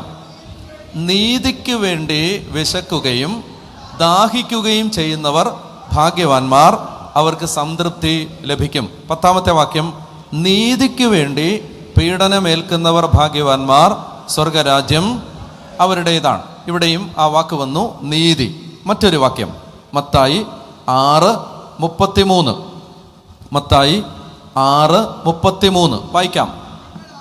നിങ്ങൾ ആദ്യം അവിടുത്തെ രാജ്യവും നീതിയും അന്വേഷിക്കുക, അപ്പോൾ ബാക്കിയെല്ലാം കൂട്ടിച്ചേർക്കപ്പെടും. അപ്പോൾ ആദ്യം അന്വേഷിക്കേണ്ടത് ദൈവത്തിൻ്റെ രാജ്യവും ആ രാജ്യത്തിൻ്റെ നീതിയും. അപ്പോൾ അതാണ് അവിടെ പറയുന്നത്. ഇനി മറ്റൊരു വാക്യം മത്തായിയുടെ സുവിശേഷം 7-ാം അധ്യായം 21 മുതൽ. നീതി മനസ്സിലാക്കാൻ ചില വാക്യങ്ങളിലൂടെ പോവുകയാണ്. വായിക്കാം. മത്തായി 7:21 വായിക്കാം. കർത്താവേ കർത്താവേ എന്ന് എന്നോട് വിളിച്ചപേക്ഷിക്കുന്നവനല്ല, എൻ്റെ സ്വർഗസ്ഥനായ പിതാവിൻ്റെ ഇഷ്ടം നിറവേറ്റുന്നവനാണ് സ്വർഗരാജ്യത്തിൽ പ്രവേശിക്കുന്നത്. അന്ന് പലരും എന്നോട് ചോദിക്കും. വായിക്കാം. കർത്താവേ കർത്താവേ, ഞങ്ങൾ നിൻ്റെ നാമത്തിൽ പ്രവചിക്കുകയും നിൻ്റെ നാമത്തിൽ പിശാചുക്കളെ പുറത്താക്കുകയും നിൻ്റെ നാമത്തിൽ നിരവധി അത്ഭുതങ്ങൾ പ്രവർത്തിക്കുകയും ചെയ്തില്ലേ? അപ്പോൾ ഞാൻ അവരോട് പറയും, നിങ്ങളെ ഞാൻ ഒരിക്കലും അറിഞ്ഞിട്ടില്ല. അവിടെ ഇതിൻ്റെ ഓപ്പോസിറ്റ് വാക്കാണ്. എന്ത്? അനീതി പ്രവർത്തിക്കുന്നവരെ നിങ്ങൾ എൻ്റെ അടുക്കൽ നിന്ന് പോകുവിൻ. അനീതി. ഇനി റോമാലേഖനം 1-ാം അധ്യായം 18-ാമത്തെ വാക്യം. റോമാലേഖനം 1-ാം അധ്യായം 18-ാമത്തെ വാക്യം വായിക്കാം.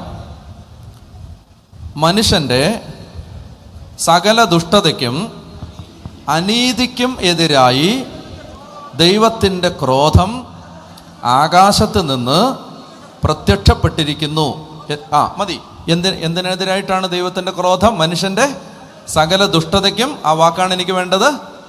അനീതി. കണ്ടോ? അവിടെ നീതിയും കണ്ടു, അനീതിയും കണ്ടു. ഇനി അപ്പസ്തോലന്മാരുടെ രചനയിൽ ഫിലിപ്പി ലേഖനം 2-ാമത്തെ അധ്യായം, ഫിലിപ്പി ലേഖനം 2-ാമത്തെ അധ്യായം 9-ാമത്തെ 8-9 വാക്യങ്ങൾ, 8-9 10 വാക്യങ്ങൾ വായിക്കാം. ഫിലിപ്പി 3, ഫിലിപ്പിയൻസ് ചാപ്റ്റർ 3, ഫിലിപ്പി 3:8-9 വാക്യങ്ങൾ വായിക്കാം. ഇവ മാത്രമല്ല, എൻ്റെ കർത്താവായ യേശുക്രിസ്തുവിനെ കുറിച്ചുള്ള ജ്ഞാനം കൂടുതൽ വിലയുള്ളതാകയാൽ സർവവും നഷ്ടമായി തന്നെ ഞാൻ പരിഗണിക്കുന്നു. അവനെ പ്രതി ഞാൻ സകലവും നഷ്ടപ്പെടുത്തുകയും ഉച്ഛിഷ്ടം പോലെ കരുതുകയുമാണ്. ഇത് ക്രിസ്തുവിനെ നേടുന്നതിനും അവനോടുകൂടെ ഒന്നായി കാണപ്പെടുന്നതിനും വേണ്ടിയത്രേ. എനിക്ക് നിയമത്തിൽ നിന്ന് ലഭിക്കുന്ന നീതിയല്ല ഉള്ളത്, പിന്നെയോ ക്രിസ്തുവിലുള്ള വിശ്വാസം വഴി ലഭിക്കുന്ന നീതിയാണ്. അതായത് വിശ്വാസത്തെ ആസ്പദമാക്കി ദൈവത്തിൽ നിന്നുള്ള നീതി. കണ്ടോ? ഇവിടെയും ബൈബിളിൽ ഉടനീളം നിങ്ങൾക്ക് ഇനി വാക്ക് കാണാൻ പറ്റും. ആ വാക്കാണ് നീതി. ഇനി സിറോ മലബാർ കുർബാനയിലും ഈ വാക്ക് ഒത്തിരി തവണ ഉപയോഗിച്ചിട്ടുണ്ട്.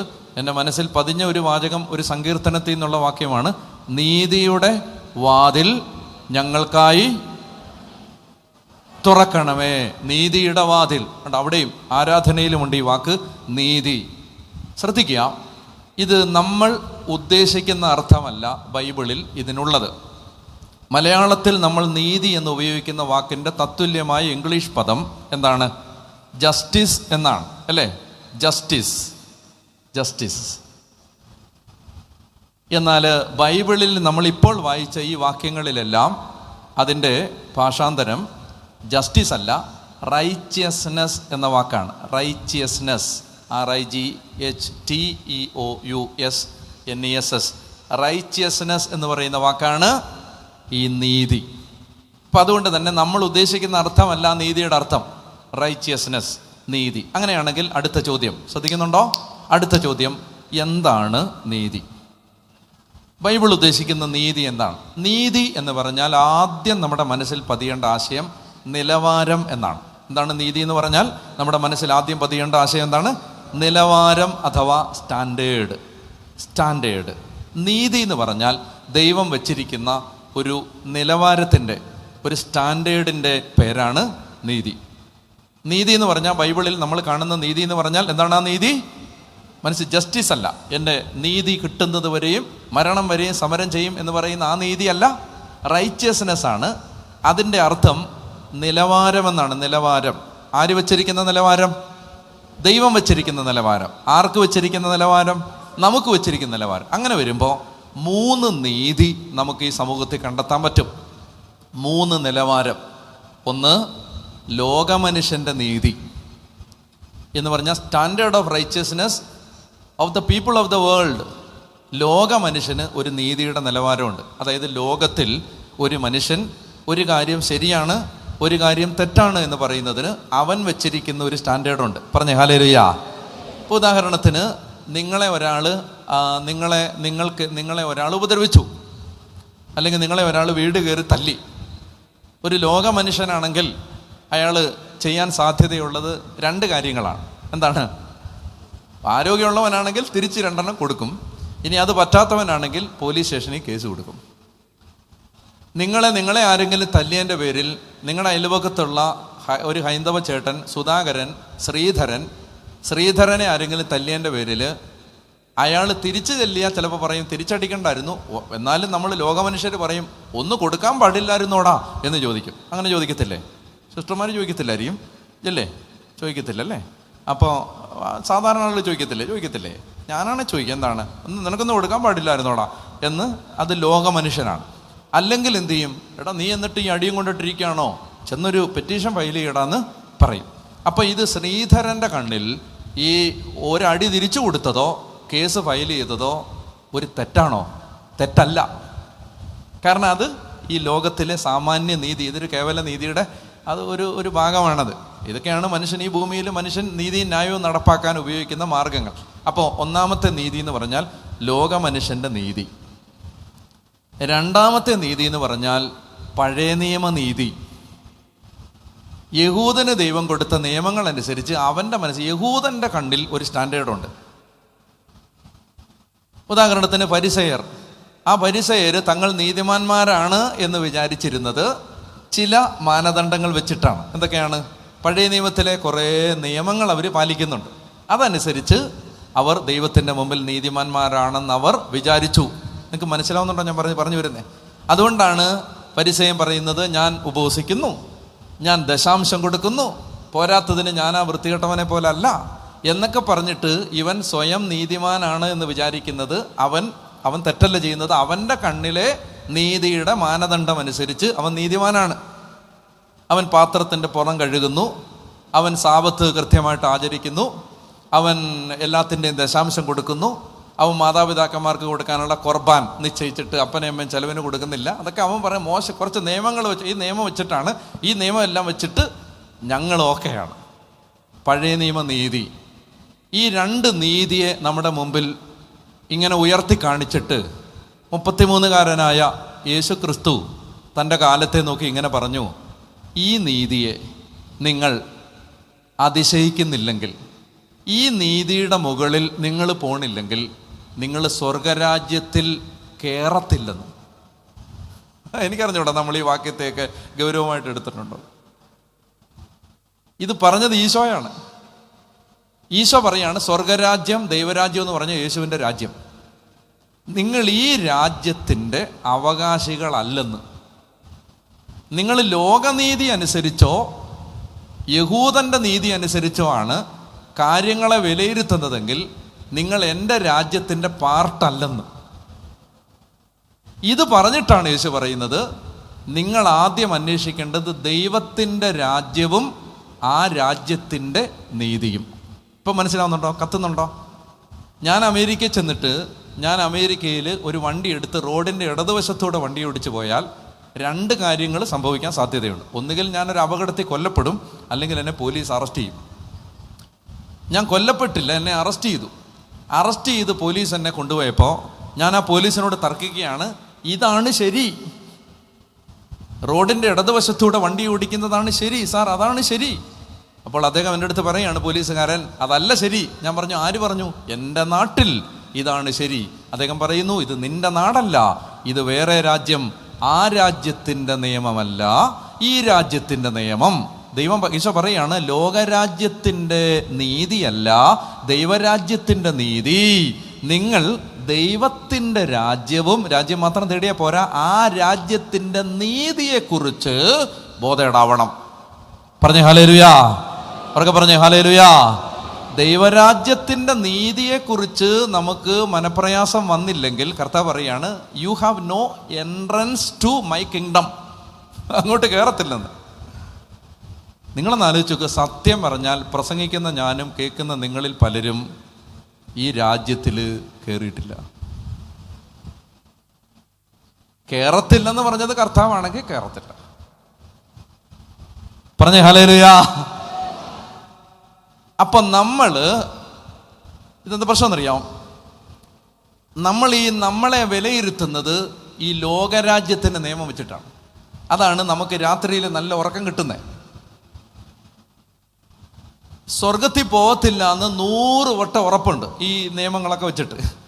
എന്നിട്ട് നമ്മൾ മനസമാധാനത്തോടെ കിടന്നുറങ്ങുന്നതിൻ്റെ കാര്യം, നമ്മളെ വിലയിരുത്തുന്നത് ദൈവരാജ്യത്തിൻ്റെ സ്റ്റാൻഡേർഡ് വെച്ചിട്ടല്ല, ലോകരാജ്യത്തിൻ്റെയോ യഹൂദൻ്റെയോ സ്റ്റാൻഡേർഡ് വെച്ചിട്ടാണ്. പല ആളുകളും തങ്ങൾ നല്ലവരാണെന്ന് വിചാരിച്ചത് രാവിലെ കുർബാനയ്ക്ക് പോകുന്നതിൻ്റെ പേരിലാണ്. പല ആളുകളും തങ്ങൾ നല്ലവരാണെന്ന് വിചാരിച്ചത് ഈ നോമ്പും പ്രാർത്ഥനയും കൊന്തയൊല്ലുന്നതിൻ്റെയൊക്കെ പേരിലാണ് തങ്ങൾ നല്ലവരാണെന്ന് വിചാരിച്ചിരിക്കുന്നത്. ഉദാഹരണത്തിന്, സിസ്റ്റേഴ്സിന് വിഷമം തോന്നരുത്, ഒരു നല്ല സിസ്റ്റർ എന്ന് കോൺഗ്രിഗേഷൻ പറയുന്നത് കൃത്യസമയത്ത് പള്ളിയിലൊക്കെ വരുന്നു, മഠത്തിൻ്റെ നിയമങ്ങളെല്ലാം കൃത്യമായിട്ട് പാലിക്കുന്നു, എല്ലാം ചെയ്യുന്നു. അപ്പം അങ്ങനെ ഒരു സിസ്റ്ററിനെ വിളിക്കാവുന്ന പേരാണ് നല്ല കൊള്ളാവുന്ന ഒരു സിസ്റ്ററാണ്, നല്ലൊരു സിസ്റ്ററാണ്, നല്ല അടക്കം ഒതുക്കമുള്ള നല്ലൊരു സിസ്റ്റർ. നല്ലൊരു അച്ഛൻ എന്ന് വിളിക്കുന്നത് ആരെയാണ്? കാരണം കൃത്യമായിട്ട് പള്ളിയിലെ ആളുകളുടെ കാര്യമൊക്കെ നല്ലതായിട്ട് നോക്കുന്നു, കുർബാനയ്ക്കൊന്നും ലേറ്റ് ആവത്തില്ല, എല്ലാം ചിട്ടയായിട്ടൊക്കെ നല്ലൊരു അച്ഛനാണ്.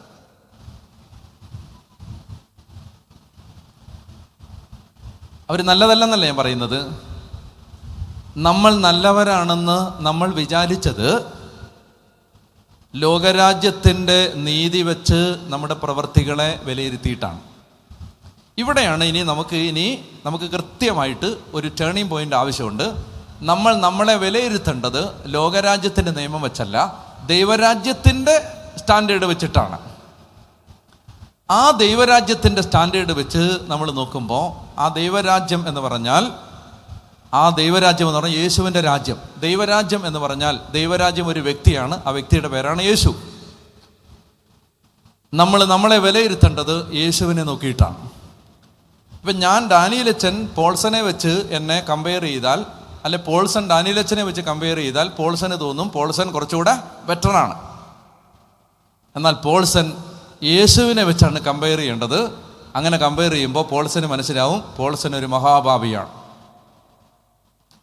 നമുക്ക് പാപബോധം വരാത്തതിൻ്റെ കാരണം നമ്മുടെ നീതിയുടെ നിലവാരം ദൈവത്തിൻ്റെ നിലവാരമല്ലാത്തത് കൊണ്ടാണ്. ഞാൻ പറഞ്ഞത് മനസ്സിലായെന്ന് വിചാരിക്കുന്നു. ഒന്നുകൂടെ പറയാം. നമുക്ക് പാപബോധം വരാത്തതിൻ്റെ കാരണം നമ്മുടെ നിലവാരം നമ്മൾ ദൈവത്തിൻ്റെ നിലവാരം വെച്ച് അളക്കാത്തത് കൊണ്ടാണ്. പറഞ്ഞേ ഹല്ലേലൂയാ. ഒരുപാട്, അതായത് ഈ യേശുവിൻ്റെ കാലത്ത് യേശുവിനെ മനസ്സിലാക്കാൻ പറ്റാതിരുന്ന ആളുകളാണ് പരിസയർ. പക്ഷെ അവരുടെ നീതി വ്യവസ്ഥ അനുസരിച്ച് നല്ലവരായിരുന്നു. ഈ നല്ലവർക്കാണ് യേശുവിനെ മനസ്സിലാക്കാൻ പറ്റാതെ പോയത്. ഈ നല്ലവരെ കുറിച്ചാണ് യേശു പറയുന്നത്, അനുതാപം ആവശ്യമില്ലാത്ത 99 നീതിമാന്മാർ. ഒരാൾക്ക് തൻ്റെ അവസ്ഥ തിരിച്ചറിയാൻ പറ്റണമെങ്കിൽ നമ്മുടെ സ്റ്റാൻഡേർഡ് ഓഫ് റൈച്ചിയസ്നെസ് മാറണം. ഇത്രയാണ് ഞാൻ പറയാൻ ശ്രമിച്ചു. മനസ്സിലായോ? നീതിയുടെ നിലവാരം മാറണം. പറഞ്ഞേ ഹല്ലേലൂയാ, പറഞ്ഞേ ഹല്ലേലൂയാ. ഞാൻ പറഞ്ഞു വരുന്നത്, നമ്മളിൽ നിന്ന് ദൈവം പ്രതീക്ഷിക്കുന്ന നീതിയുടെ നിലവാരം താഴെ തട്ടിൽ കൊണ്ടുവച്ചാൽ നമ്മൾ എന്ത് ചെയ്യും? അനുതാപമില്ലാത്തവരായിട്ട് മാറും. കാരണം ഒരു സാധാരണ മനുഷ്യൻ്റെ കണ്ണിൽ വെച്ച് നോക്കിയാൽ നമ്മളൊക്കെ നല്ല ആളുകളാണ്. എന്നാൽ യേശുവിൻ്റെ കണ്ണിലൂടെ നോക്കുമ്പോഴാണ് നമ്മൾ വളരെ മോശപ്പെട്ടവരാണ്. പറഞ്ഞേ ഹല്ലേലൂയാ. ഇപ്പോൾ ഉദാഹരണത്തിന് മൗണ്ട് കാർമലിൽ ആര് വന്നാലും സഹായം ചോദിച്ചു വന്നാൽ ഉള്ളതിൻ്റെ പങ്ക് കൊടുക്കണം എന്ന് അവിടെ ഞങ്ങൾ തീരുമാനിച്ചിട്ടുണ്ട്. ഉള്ളതിൻ്റെ പങ്ക് ആര് സഹായം ചോദിച്ചു വന്നാലും ഇല്ലയെന്ന് പറഞ്ഞു വിടരുത്. നമുക്ക് അപ്പോൾ ഉള്ളതിൻ്റെ ഒരു പങ്ക് അവരുടെ ആവശ്യം എന്താണെന്ന് ഗൗരവം മനസ്സിലാക്കിയിട്ട് അതനുസരിച്ച് കൊടുക്കണം. അപ്പോൾ അവരത് കൃത്യമായിട്ട് ചെയ്യും. അത് വളരെ മനോഹരമായിട്ട് ചെയ്യുകയും ചെയ്യും. ഇപ്പം ഞാൻ ഉണ്ടാവണമെന്നൊരു നിർബന്ധമില്ല. അപ്പോൾ ഒരു ചേട്ടൻ, ഒരു വയ്യാത്ത ചേട്ടൻ, ഉദാഹരണമാണ്, ഒരു വയ്യാത്ത ചേട്ടൻ മൗണ്ട് കാർമലിലെത്തി. എത്തിയിട്ട് ആ ചേട്ടൻ പറഞ്ഞു, എനിക്ക് ആശുപത്രി പാനാ, മരുന്ന് വാങ്ങിക്കാനാ, ബ്രദറെ എനിക്ക് എന്നെ ഒന്ന് സഹായിക്കാവോ? അപ്പോൾ ചോദിച്ചു, എന്താ രോഗം? ഇതാ രോഗം. എവിടാ ചികിത്സിക്കുന്നത്? മെഡിക്കൽ കോളേജിലാണ്. അവിടെ എന്ത് ചിലവാകും? ഇത്ര രൂപയാവും. ഓക്കെ, അത് നോക്കിയിട്ട് 1000 രൂപ ഈ വയ്യാത്ത അപ്പച്ചന് കൊടുത്തു എന്ന് വിചാരിക്കാം. ഈ 1000 രൂപയൊക്കെ വാങ്ങി ഇദ്ദേഹം വളരെ സന്തോഷത്തോടെ അവിടെ നിന്ന് ഇറങ്ങി വരുമ്പോൾ ഞാൻ സാക്ഷാൽ ധ്യാനഗുരു വന്നിറങ്ങുന്നു. അപ്പോൾ ധ്യാനഗുരു ഇയാളെ കണ്ടു. ചേട്ടാ എന്തിനു വന്നാ? അപ്പോൾ പറഞ്ഞു, അച്ഛാ വയ്യാത്ത ആളാണ്, ട്രീറ്റ്മെൻറ്റിന് കാശ് വല്ലതും തന്നോ? തന്നു. എത്ര തന്നു? 1000 തന്നുള്ളോ എന്ന് പറഞ്ഞിട്ട് പോക്കറ്റിൽ നിന്ന് 5000 എടുത്തും കൊടുത്തു. കൊടുക്കത്തില്ല, ഉദാഹരണം മാത്രമാണ്. 5000 എടുത്തിട്ട് കൊടുത്തു. ഈ ചേട്ടൻ എന്തെന്നില്ലാത്ത സന്തോഷം. ഈ ചേട്ടൻ പറഞ്ഞു, ധ്യാനഗുരു ആണെങ്കിൽ ഇങ്ങനെ ആയിരിക്കണം എന്ന് പറഞ്ഞ് എനിക്ക് സ്തുതിയൊക്കെ ചൊല്ലിയിട്ട് ഈ ചേട്ടൻ പോകുമ്പോൾ എനിക്ക് ഭയങ്കര സന്തോഷം. എനിക്ക് എന്നെക്കുറിച്ച് തന്നെ ഒരു വലിയ സന്തോഷം തോന്നുകയാണ്. ഞാനൊരു നിസാരക്കാരനല്ല, ഞാൻ വലിയ കരുണയുള്ള ഒരാളാണ്. 4ാമത്തെ നിലയുടെ മേളിലാണ് എൻ്റെ മുറിയെന്ന് വിചാരിക്കുക. അന്ന് ഞാൻ വിചാരിച്ചു, ഈ സന്തോഷം ലിഫ്റ്റേ കയറി 2 സെക്കൻഡ് കൊണ്ട് കളയണ്ട, സ്റ്റെപ്പ് കയറി നടന്നു പോകുമ്പോൾ ഇത്തിരൂടെ സമയം കിട്ടും സന്തോഷിക്കാൻ. അതുകൊണ്ട് ഞാൻ നടന്നു കയറാമെന്ന് വിചാരിച്ചു. അങ്ങനെ നടന്ന് മുകളിലേക്ക് പോകുമ്പോൾ എൻ്റെ ബോഡി ലാംഗ്വേജ് ഇത് ഇങ്ങനെയാണ്. പൊതുവേ ഞാൻ കൂനുള്ള ഒരാളാണ്, പക്ഷെ എന്നാലും ഈ സമയത്ത്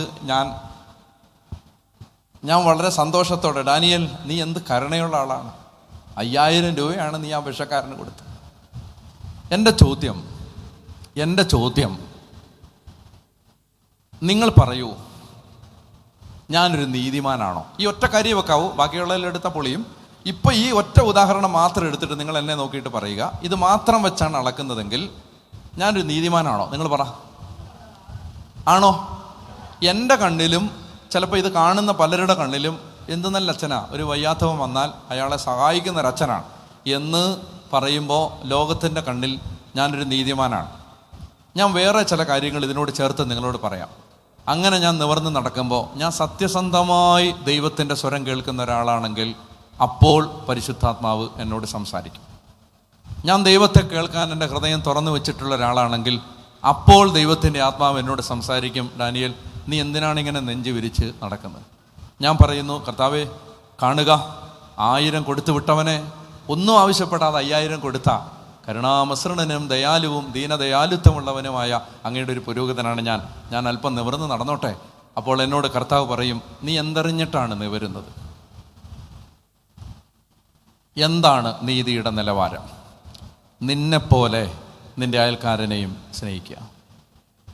ഞാൻ വച്ചിരിക്കുന്ന നിലവാരം എന്നോട് കർത്താവ് ചോദിക്കും, ഡാനിയൽ നിൻ്റെ ധ്യാനകേന്ദ്രത്തിൻ്റെ കൂട്ടണ്ട, നിൻ്റെ മാത്രം നീ ഉപയോഗിക്കുന്ന വസ്തുക്കൾ, വണ്ടി, ഫോണ്, ലാപ്ടോപ്പ്, ഐപാഡ്, പുസ്തകങ്ങൾ, നിൻ്റെ ഉപയോഗത്തിന് നീ ഉപയോഗിക്കുന്ന സാധനം എല്ലാത്തിൻ്റെയും ഒരു സെക്കൻഡ് ഹാൻഡ് റേറ്റ് ഇട്ട് നോക്കിയാൽ നിൻ്റെ ആസ്തി എന്താണ്?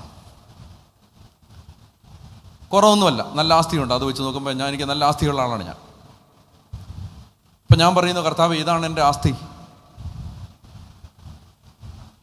ആ ആസ്തി വെച്ച് നോക്കുമ്പോൾ ഈ 5000 എന്നാ ഉണ്ടാ? ഞാൻ പറഞ്ഞു, 5000 ഒന്നുമില്ല. അതൊക്കെ വെച്ച് നോക്കുമ്പോൾ 5000 ഒന്നുമില്ല.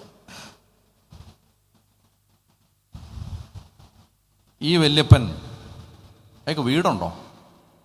ഞാൻ പറഞ്ഞു, അത് ഞാൻ ചോദിച്ചില്ല കർത്താവേ. അയാൾക്ക് മക്കളുണ്ടോ? ചോദിച്ചില്ല കർത്താവേ. നോക്കാൻ ആരെങ്കിലും ഉണ്ടോ? ചോദിച്ചില്ല കർത്താവേ. അയാൾ വല്ലതും കഴിച്ചോ? ചോദിച്ചില്ല കർത്താവേ. അയക്കുന്ന രാത്രി കിടക്കാൻ ഒരു സ്ഥലമുണ്ടോ? ചോദിച്ചില്ല കർത്താവേ. അയക്ക് എന്ത് പ്രായം കാണും? ഒരു 78-80 വയസ്സ് കാണും കർത്താവേ. നിൻ്റെ അപ്പൻ എന്നാ പ്രായമുണ്ട്? 80 വയസ്സുണ്ട് കർത്താവേ. നിൻ്റെ അപ്പനെ ആരാ നോക്കുന്നത്? ഞാനാ കർത്താവേ. എൻ്റെ രാജ്യത്തിൻ്റെ നീതി അനുസരിച്ച് നീ നല്ലവനാണെങ്കിൽ ആകണമെങ്കിൽ നിൻ്റെ അപ്പനെ നോക്കുന്നത് പോലെ നീ ഇയാളെ നോക്കണം. ഈ 5000 പൊക്കച്ചുള കൊടുത്താൽ നീ നീതിമാനൊന്നും ആവത്തില്ല. സ്റ്റാൻഡേർഡ് വേറെയാ.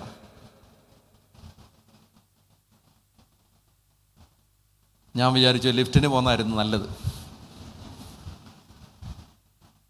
എൻ്റെ പ്രിയപ്പെട്ട സഹോദരങ്ങളെ, സത്യസന്ധമായി ദൈവരാജ്യത്തിൻ്റെ നിലവാരം വെച്ചളന്നാൽ ദാനിയേൽ മഹാപാപിയാണ്. നിങ്ങൾ അതിനേക്കാൾ കുറച്ചുകൂടെ ചെറിയ പാപികളാണ്. എൻ്റെ മൊബൈൽ ഫോൺ വിറ്റ് ഞാനൊരു കൊച്ചിൻ്റെയും കല്യാണം നടത്തിയിട്ടില്ല. എൻ്റെ സൗകര്യങ്ങൾ മാറ്റിവെച്ച് ഞാനൊരുത്തൻ്റെയും കണ്ണീര് തുടച്ചിട്ടില്ല.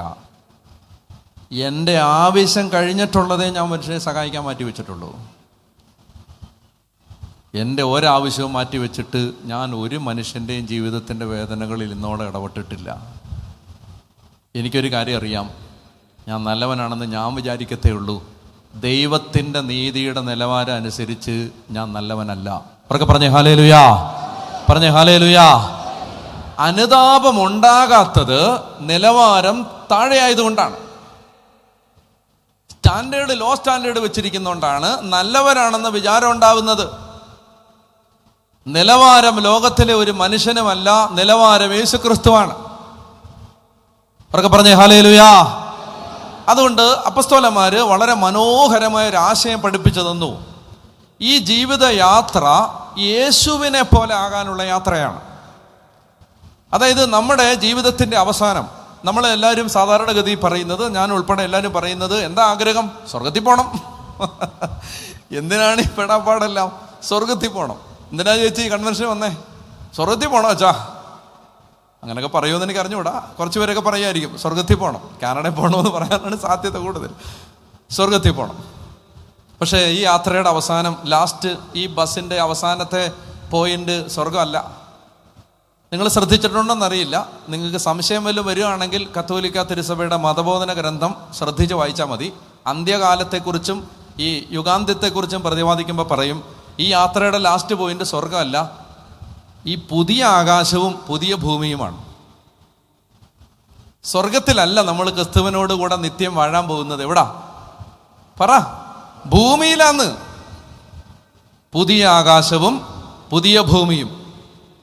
യെശയ്യായിലും ഉണ്ടത്, വെളിപാടിലുമുണ്ട്, കാറ്റക്കിസത്തിലുമുണ്ട്. പുതിയ ആകാശവും പുതിയ ഭൂമിയും. അപ്പൊ ക്രിസ്തുവിനോടുകൂടി നമ്മൾ നിത്യം വാഴുന്ന ഈ പുതിയ ആകാശത്തിലേക്കും പുതിയ ഭൂമിയിലേക്കും എത്തുന്ന ആ ലാസ്റ്റ് പോയിന്റിന് മുമ്പ് നമ്മൾ എത്തിച്ചേരേണ്ട ഒരു രൂപാന്തരം, നമ്മൾ എത്തിച്ചേരേണ്ടത് എവിടാണെന്ന് ബൈബിൾ കൃത്യമായി പഠിപ്പിക്കുന്നുണ്ട്. അതിന് നിങ്ങൾ കേട്ടിട്ടുണ്ടാവും, 3 വാക്കുകൾ നമ്മുടെ ക്രിസ്തീയ ജീവിതത്തെ വിശദീകരിക്കാൻ ഉപയോഗിക്കാറുണ്ട്. ആ 3 വാക്കുകൾ ഇതാണ്: നീതീകരണം, വിശുദ്ധീകരണം, മഹത്വീകരണം. ഈ 3 വാക്കുകൾ വെച്ച് നമുക്കത് പെട്ടെന്ന് മനസ്സിലാക്കാൻ പറ്റും. നീതീകരണം, വിശുദ്ധീകരണം, മഹത്വീകരണം എന്ന് പറയാവോ? നീതീകരണം, വിശുദ്ധീകരണം. അപ്പോൾ ജസ്റ്റിഫിക്കേഷൻ, സാങ്ക്ടിഫിക്കേഷൻ, ഗ്ലോറിഫിക്കേഷൻ. നീതീകരണം എന്ന് പറഞ്ഞാൽ നമ്മുടെ ആത്മാവ് നീതീകരിക്കപ്പെടുന്നു. ശ്രദ്ധിക്കുക, മാമോദീസ സ്വീകരിച്ചവരാണോ നിങ്ങൾ? ആണോ? മാമോദീസ സ്വീകരിച്ചപ്പോൾ കൃത്യമായിട്ട് സഭയുടെ പ്രബോധനം പറഞ്ഞാൽ ഒരു 8 കാര്യം ഒരു വ്യക്തിയുടെ ആത്മാവിൽ സംഭവിക്കും. മാമോദീസായിൽ പെട്ടെന്ന് വേഗം റാൻഡമായിട്ട് പറഞ്ഞു. എന്തൊക്കെയാണ് മാമോദീസായിൽ സംഭവിച്ചത്? വേഗം വേഗം പറ. 1, ഉത്ഭവ പാപം മോചിക്കപ്പെട്ടു, ആദിമ നീതിയിലേക്ക് ആത്മാവെത്തി. 2, ദൈവത്തിൻ്റെ മകനും മകളുമായി മാറി. 3, ക്രിസ്തുവിൻ്റെ അവയവമായി മാറി. 4, സഭയുടെ അംഗമായി. 5, പരിശുദ്ധാത്മാവിൻ്റെ ആലയമായി ആത്മാവ് മാറി. പിതാവ്, പുത്രൻ, പരിശുദ്ധാത്മാവ് ത്രിയേക ദൈവം ഉള്ളിൽ വന്ന് വാസമർപ്പിച്ചു. 6, മായാത്ത മുദ്ര, ഇൻഡലിബിൾ മാർക്ക്, ഒരിക്കലും ആർക്കും മാറ്റാനാവാത്ത ആത്മാവിൽ പതിയപ്പെട്ട ദൈവത്തിൻ്റെ സ്വന്തമെന്ന മുദ്ര. 7, വിശ്വാസം ഞാൻ പറയാൻ നിൽക്കുകയാണോ? വിശ്വാസം, പ്രത്യാശ, സ്നേഹം, ഈ ദൈവിക പുണ്യങ്ങൾ ആത്മാവിലേക്ക് നിക്ഷേപിക്കപ്പെട്ടു. ദൈവത്തെ ആബാ പിതാവേ എന്ന് വിളിക്കാനുള്ള സ്വാതന്ത്ര്യം കിട്ടി.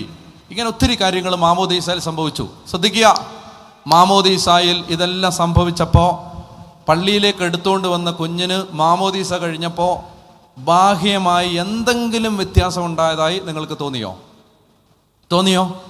ഒരു വ്യത്യാസവും ഇല്ല. ആ കുഞ്ഞ് പഴയ പോലെ തന്നെ കരയുന്നു, പഴയ പോലെ തന്നെ പാല് കുടിക്കുന്നു, പഴയ പോലെ തന്നെ ചിരിക്കുന്നു, പഴയ പോലെ തന്നെ പ്രശ്നം ഉണ്ടാക്കുന്നു. കുഞ്ഞ് പഴയ പോലെ തന്നെ. പക്ഷെ മാമോദീസ കഴിഞ്ഞപ്പോൾ ഈ 8 കാര്യങ്ങൾ ഈ കുട്ടിയുടെ ആത്മാവിൽ സംഭവിച്ചു എന്ന് നമ്മൾ പറയുമ്പോഴും വെളിയിൽ ഒരു മാറ്റവും കാണാനില്ല, കാണത്തില്ല. കാരണം ഈ 8 മാറ്റവും സംഭവിച്ചത് ആ കുട്ടിയുടെ എവിടാ? പറ, ആത്മാവിൽ. അത് നമുക്ക് വിളിക്കാവുന്ന പേരാണ്, എളുപ്പത്തിൽ വിളിക്കാൻ വേണ്ടി ഒരു പേര് പറയുകയാണ്, നീതീകരണം എന്ന് പറഞ്ഞാൽ ദൈവത്തിൻ്റെ മുമ്പിൽ ദൈവത്തിൻ്റെ മകനും മകളുമാകുന്ന യോഗ്യത കിട്ടുന്ന വിധത്തിൽ ഈ ആത്മാവിനെ ദൈവം നീതീകരിച്ചു. ഇതിനൊരു യോഗ്യത കൊടുത്തു, എലിജിബിലിറ്റി കൊടുത്തു, ഇതിനൊരു ക്വാളിഫിക്കേഷൻ കൊടുത്തു, അതിൻ്റെ ഒരു അതിനൊരു യോഗ്യത കൊടുത്തു. ദൈവത്തിൻ്റെ മകനും മകളുമാക്കി മാറ്റി. അപ്പം ഇത് സംഭവിച്ച എവിടാ? പറ, ആത്മാവിലാണ്. പക്ഷെ നമുക്കൊരു കാര്യം അറിയാം, നമ്മുടെ മനസ്സും പഴയതാണ്, ശരീരവും പഴയതാണ്. സമ്മതിക്കാവോ? മാമോദീസ സ്വീകരിച്ച നമ്മുടെ മനസ്സും പഴയതാണ്, ശരീരവും പഴയതാണ്.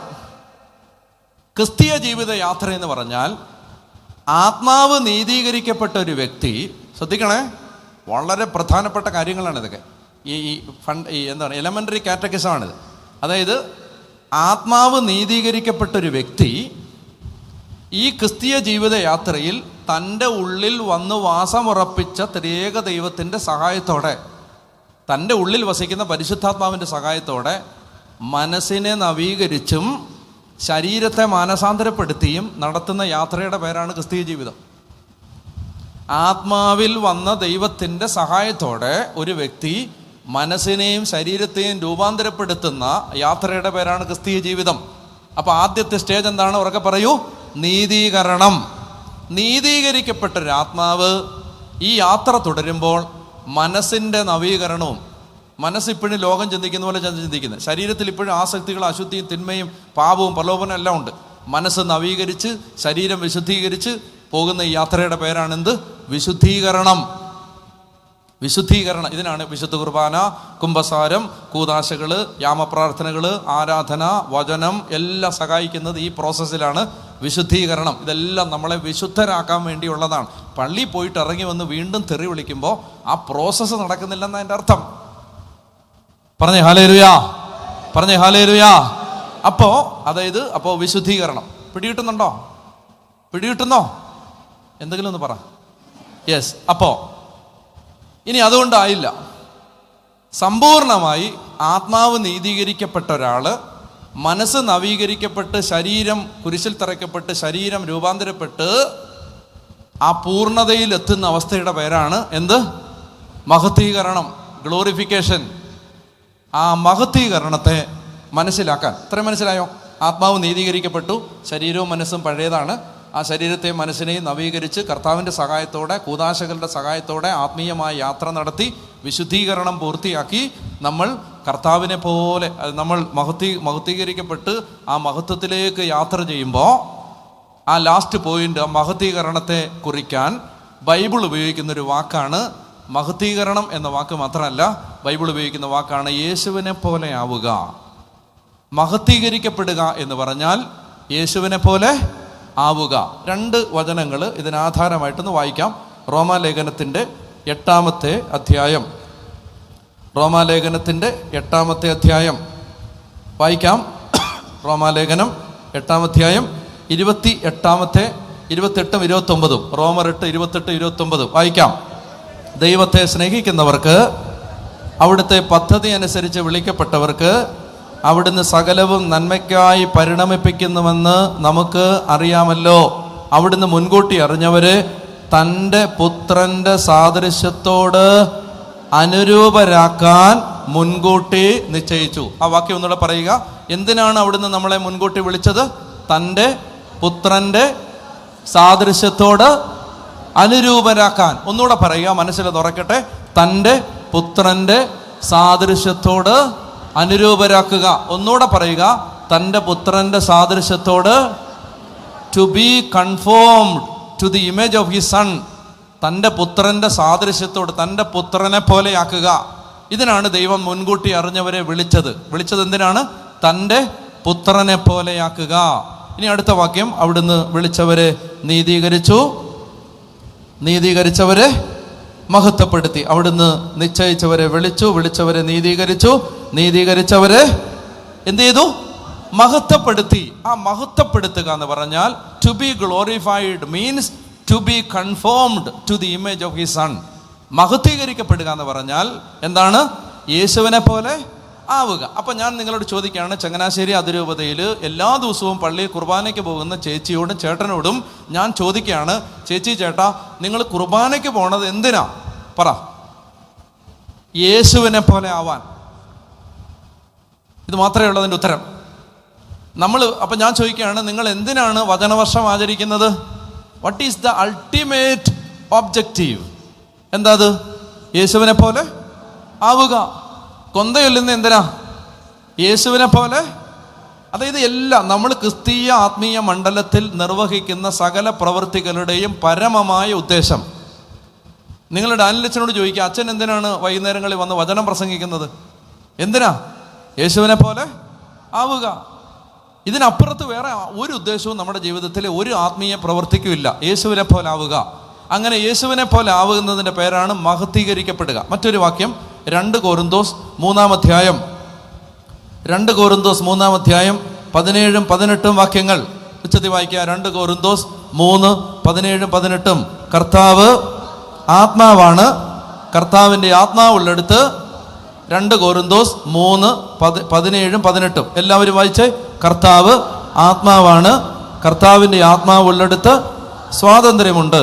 കർത്താവിൻ്റെ മഹത്വം കണ്ണാടിയിൽ എന്ന പോലെ മൂടുപട പണിയാത്ത മുഖത്ത് പ്രതിഫലിക്കുന്ന നാം എല്ലാവരും, അത് വളരെ ശ്രദ്ധിക്കുക, വായിക്കുക, അവിടുത്തെ സാദൃശ്യത്തിലേക്ക് കോമ എന്ന് പറഞ്ഞാൽ അതായത് അവിടുത്തെ സാദൃശ്യത്തിലേക്ക് കോമ അതായത്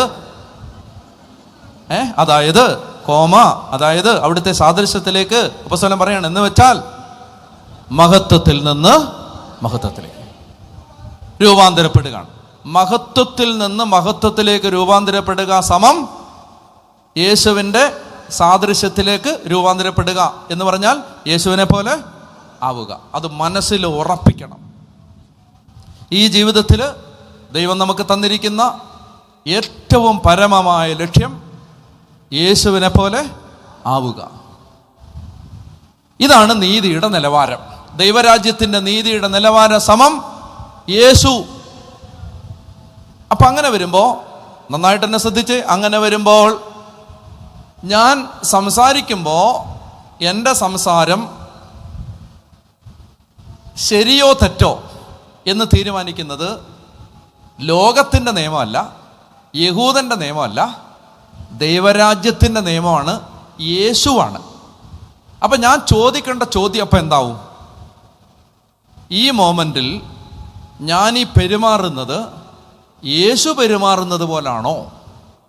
ക്രിസ്ത്യാനിക്ക് ജീവിതത്തിൽ ഒറ്റ ചോദ്യമുള്ളിനി. എന്താ ചോദ്യം? ഈ മോമെൻറ്റിൽ യേശുവാണെങ്കിൽ എങ്ങനെ പ്രതികരിക്കും? യേശുവാണെങ്കിൽ എങ്ങനെ സംസാരിക്കും? യേശുവാണെങ്കിൽ എങ്ങനെ പ്രതികരിക്കും? യേശുവാണെങ്കിൽ എങ്ങനെ ക്ഷമിക്കും? യേശുവാണെങ്കിൽ എങ്ങനെ സഹിക്കും? യേശുവാണെങ്കിൽ യേശുവിൻ്റെ റെസ്പോൺസ് ഈ മോമെൻറ്റിൽ എന്തായിരിക്കും? നിങ്ങൾ ശ്രദ്ധിക്കണം. നമ്മൾ പോലും അറിയാതെ നമ്മുടെ ഉള്ളിൽ അനുതാപം വരാത്തതിൻ്റെ കാരണം ഈ ചോദ്യം നമ്മുടെ തലയിലില്ല. നമ്മുടെ തലയിൽ കിടക്കുന്ന ചോദ്യം ലോകത്തിൻ്റെ നിയമം അനുസരിച്ച് എല്ലാവരും പറയുന്നത് കേട്ടിട്ടില്ലേ? ചേട്ടാ വന്നൊരു ധ്യാനം കൂടി ചേട്ടാ. ധ്യാനം കൂടാനോ? ഞാനോ? എന്തിന്? എന്നുവെച്ചാൽ ഞാൻ ഒരു മനുഷ്യനെയും ദ്രോഹിക്കാതെ എൻ്റെ മാനം മര്യാദയ്ക്ക് എൻ്റെ കാര്യം നോക്കി ജീവിക്കുന്ന ഒരാളാണ്. എനിക്കതിൻ്റെ ആവശ്യമില്ല. അപ്പുറത്തെ ഗംഗാധരൻ കള്ളുകൂടിയനാണ്, അവനെ വിളിച്ച് അച്ഛൻ കൊണ്ടുപോയി ധ്യാനം കൂട്. എൻ്റെ പ്രിയപ്പെട്ട സഹോദരങ്ങളെ, കർത്താവിൻ്റെ കൃപ നമ്മുടെ കുടുംബങ്ങളിൽ ഇന്ന് വെളിപ്പെടാത്തതിൻ്റെ കാരണം അനുതാപം ഇല്ലാത്തതാണ്. അനുതാപം ഇല്ലാത്തതിൻ്റെ കാരണം നിലവാരം താഴെയായതുകൊണ്ടാണ്. ഞാൻ പറഞ്ഞത് മനസ്സിലായോ? ചേട്ടന് മനസ്സിലായോ? നമ്മുടെ നിലവാരം, നമ്മൾ ലോകത്തിൻ്റെ നിലവാരം വെച്ചാണ് നമ്മൾ നമ്മുടെ ജീവിതത്തെ അളക്കുന്നത്. അപ്പോൾ അത് വെച്ചിട്ട് ഗംഗാധരൻ ചെയ്യുന്ന അനുസരിച്ച് ഇത് ശരിയാണ്. പക്ഷെ ഡാനിയേൽ ചെയ്യേണ്ടത് ആ സ്റ്റാൻഡേർഡ് വെച്ചിട്ടല്ല. ഇന്ത്യയിലെ നിയമമല്ല അമേരിക്കയിലെ നിയമം. നമ്മൾ ഉൾപ്പെട്ടിരിക്കുന്ന രാജ്യത്തിൻ്റെ നിയമം വേറെയാണ്. ആ നിയമം ഒരാളാണ്, ആ ആളുടെ പേരാണ് യേശു. ഇത്രയും മനസ്സിലായോ? അവരൊക്കെ പറഞ്ഞേ ഹല്ലേലൂയ. അതായത് ഇവിടെ കർത്താവ് നമ്മളെ ഓർമ്മിപ്പിക്കുകയാണ് ദൈവരാജ്യം. അപ്പം അതുകൊണ്ടാണ് പറയുന്നത്, ജീവിക്കുന്നത് നമ്മളല്ല, ആര് ജീവിക്കണം? ഇനി നിങ്ങൾക്ക് മനസ്സിലാവേണ്ടത് വിവരിക്കുന്നു. ഞാൻ ഇത് കുറച്ച് തിയോളജിക്കലായിട്ട് കുറച്ച് നമ്മൾ പഠിക്കണമല്ലോ. അതുകൊണ്ട് കൺവെൻഷനൊന്നും പറയാൻ പറ്റുന്ന സാധനമല്ലെങ്കിലും ഞാൻ പറയുന്നത് നിങ്ങൾ കുറച്ച് മനസ്സിലാക്കും എന്നുള്ളത് കൊണ്ടാണ്. യഥാർത്ഥത്തിൽ മാമോദീസയിൽ സംഭവിച്ചത് എന്താ? യഥാർത്ഥത്തിൽ മാമോദീസയിൽ സംഭവിച്ചത് റോമാലേഖനം 6-ാം അധ്യായത്തിൽ പറയുന്നുണ്ട്. റോമാലേഖനം 6-ാം അധ്യായത്തിൽ മാമോദീസയിൽ സംഭവിച്ചത് എന്താണ് എന്ന് പറയുന്നുണ്ട്. റോമർ 6 വായിക്കേ. അപ്പോൾ നാം എന്താണ് പറയേണ്ടത്? കൃപ സമൃദ്ധമാകാൻ വേണ്ടി പാപത്തിൽ തുടരണമോ? ഒരിക്കലും പാടില്ല. പാപത്തെ സംബന്ധിച്ചിടത്തോളം മരിച്ചവരായ നാം ഇനി അതിൽ ജീവിക്കുന്നത് എങ്ങനെ? യേശുക്രിസ്തുവിനോട് ഐക്യപ്പെടാൻ ജ്ഞാനസ്നാനം സ്വീകരിച്ച നാം എല്ലാവരും അവൻ്റെ മരണത്തോട് ഐക്യപ്പെടാനാണ് ജ്ഞാനസ്നാനം സ്വീകരിച്ചതെന്ന് നിങ്ങൾക്ക് അറിഞ്ഞുകൂടെ? അങ്ങനെ അവൻ്റെ മരണത്തോട് നമ്മെ ഐക്യപ്പെടുത്തിയ ജ്ഞാനസ്നാനത്താൽ നാം അവനോടൊത്ത് സംസ്കരിക്കും. അതായത് മാമോദീസായിൽ, കേൾക്കുന്നുണ്ടോ? എഴുന്നേക്കണോ? കേൾക്കുന്നുണ്ടോ? അതായത് മാമോദീസായിൽ സംഭവിച്ചത് എന്തെന്നറിയാമോ? മാമോദീസായിൽ നമ്മൾ യേശുവിനോട് കൂടെ മരിച്ചു. മാമോദീസായിൽ നമ്മൾ യേശുവിനോട് കൂടെ മരിച്ചു, അടക്കപ്പെട്ടു, പുതിയ ജീവനായി ഉയർത്തെഴുന്നേറ്റു. 1980 ഓഗസ്റ്റ് 28. എന്താ അതിൻ്റെ പ്രത്യേകത? അന്നാണ് ഡാനിയേൽ എന്ന മാമോദീസ പേരിൽ ഈ ഉള്ളവൻ മാമോദീസ മുക്കപ്പെട്ടത്. അന്ന് ഈ ഡാനിയേൽ മരിച്ചു, അടക്കപ്പെട്ടു. എന്നിട്ട് ഡാനിയേൽ ക്രിസ്തുവിൽ പുതിയ വ്യക്തിയായി ഉയർത്തെഴുന്നേറ്റു. ഇനി ഡാനിയേലിൻ്റെ ജീവിതം ഇല്ല. ഇനി ആരുടെ ജീവിതമേ ഉള്ളൂ? യേശു. അതായത് കൃത്യമായി മനസ്സിലാക്കിയാൽ, ദൈവശാസ്ത്രപരമായി കൃത്യമായി മനസ്സിലാക്കിയാൽ, മാമോദീസ കഴിയുന്ന ഏത് വ്യക്തിക്കും ഇനി അയാളുടേതായിട്ടൊരു ജീവിതം ജീവിക്കാൻ അവകാശമില്ല. ആകെ ഇനി ജീവിക്കണമെങ്കിൽ ആരുടെ ജീവിതം ജീവിക്കണം? യേശുവിൻ്റെ ജീവിതം ജീവിക്കാനേ അവകാശമുള്ളൂ. അതാണ് ഗലാത്യർ 2:20. വായിക്കാം. ഗലാത്യർ 2:20. ബൈബിള് കൊണ്ടുവരാത്തവർ കൂട്ടുവായി ഇടും. അത് സ്വാഭാവികം മാത്രമാണ്. അതിന് മറ്റൊരു ശക്തികളെയും, ഒരു പൈശാചിക ശക്തിയും കുറ്റം പറയേണ്ടതില്ല, ബൈബിള് കൊണ്ടുവരാത്തത് കൊണ്ടാണ്. ഗലാത്യർ 2:20 വായിക്കുക. ഞാൻ ക്രിസ്തുവിനോട് കൂടെ ക്രൂശിതനായിരിക്കുന്നു. ഒന്ന് ഉറക്കെ പറഞ്ഞേ. ഞാൻ ക്രിസ്തുവിനോട് കൂടെ ക്രൂശിതനായിരിക്കുന്നു. ഇനി ഞാനല്ല ജീവിക്കുന്നത്, ക്രിസ്തുവാണ് എന്നിൽ ജീവിക്കുന്നത്. അപ്പം ഞാൻ ക്രിസ്തുവിനോടുകൂടെ ക്രൂശിതനായിരിക്കുന്നു. ഇനി ഞാനല്ല ജീവിക്കുന്നത്, ക്രിസ്തുവാണ് എന്നിൽ ജീവിക്കുന്നത്. എൻ്റെ ഇപ്പോഴത്തെ ഐഹിക ജീവിതം എന്നെ സ്നേഹിക്കുകയും എനിക്ക് വേണ്ടി തന്നെ ബലിയർപ്പിക്കുകയും ചെയ്ത ദൈവപുത്രനിൽ വിശ്വസിച്ചുകൊണ്ടുള്ള ജീവിതമാണ്. അവർക്ക് പറഞ്ഞേ ഹല്ലേലൂയാ, പറഞ്ഞേ ഹല്ലേലൂയാ. ഞാൻ ഒരിക്കൽ, ഇപ്പോഴല്ല, ഒത്തിരി വർഷം മുമ്പാണ്, 8-9 കൊല്ലം മുമ്പാണ്, ഞാൻ ഞായറാഴ്ച കുർബാന കഴിഞ്ഞ്, ഞായറാഴ്ച ഇടവക പള്ളിയിലെ കുർബാന കഴിഞ്ഞിട്ട് ഞാൻ തിരിച്ചു വരികയാണ്. അപ്പോൾ ഇങ്ങനെ വചനപ്രഘോഷണത്തിന് പോയി ഞായറാഴ്ച ആകുമ്പോഴേക്കും ഇടവക്കാനാണ് ശരിക്കും സഫർ ചെയ്യുന്നത് മുഴുവൻ. കാരണം ഞായറാഴ്ച രാവിലെ കുർബാനയ്ക്ക് ചെല്ലുമ്പോൾ ഒറ്റ ആഴ്ചയിലും വികാരിയച്ഛന് ഒരിക്കലും നല്ല ശബ്ദം ഉണ്ടാവത്തില്ല. വികാരിയച്ഛൻ്റെ ഒറിജിനൽ ശബ്ദം കേൾക്കാത്തവരാരാണ്? ഇടവക്കാർ മാത്രമാണ്. അപ്പോൾ എപ്പോഴും, മാത്രമല്ല രാവിലെയും കൂടെ ആണല്ലോ ഇത്, അപ്പോഴേക്കും നല്ലപോലെ അടഞ്ഞിരിക്കും. അപ്പോൾ ഞാനന്ന് രാവിലെ കുർബാന ചൊല്ലിയപ്പോൾ എനിക്ക് മനസ്സിലായി എൻ്റെ ശബ്ദം പൂർണ്ണമായും നഷ്ടപ്പെട്ടിരിക്കുകയാണ്. ഞാൻ വളരെ സാവധാനത്തിൽ കുർബാന ചൊല്ലി തീർത്ത് ഒന്നും സംസാരിക്കാൻ ഇനി പറ്റില്ല. അങ്ങനെ കംപ്ലീറ്റ് ആയിട്ട് സൗണ്ട് പോയി.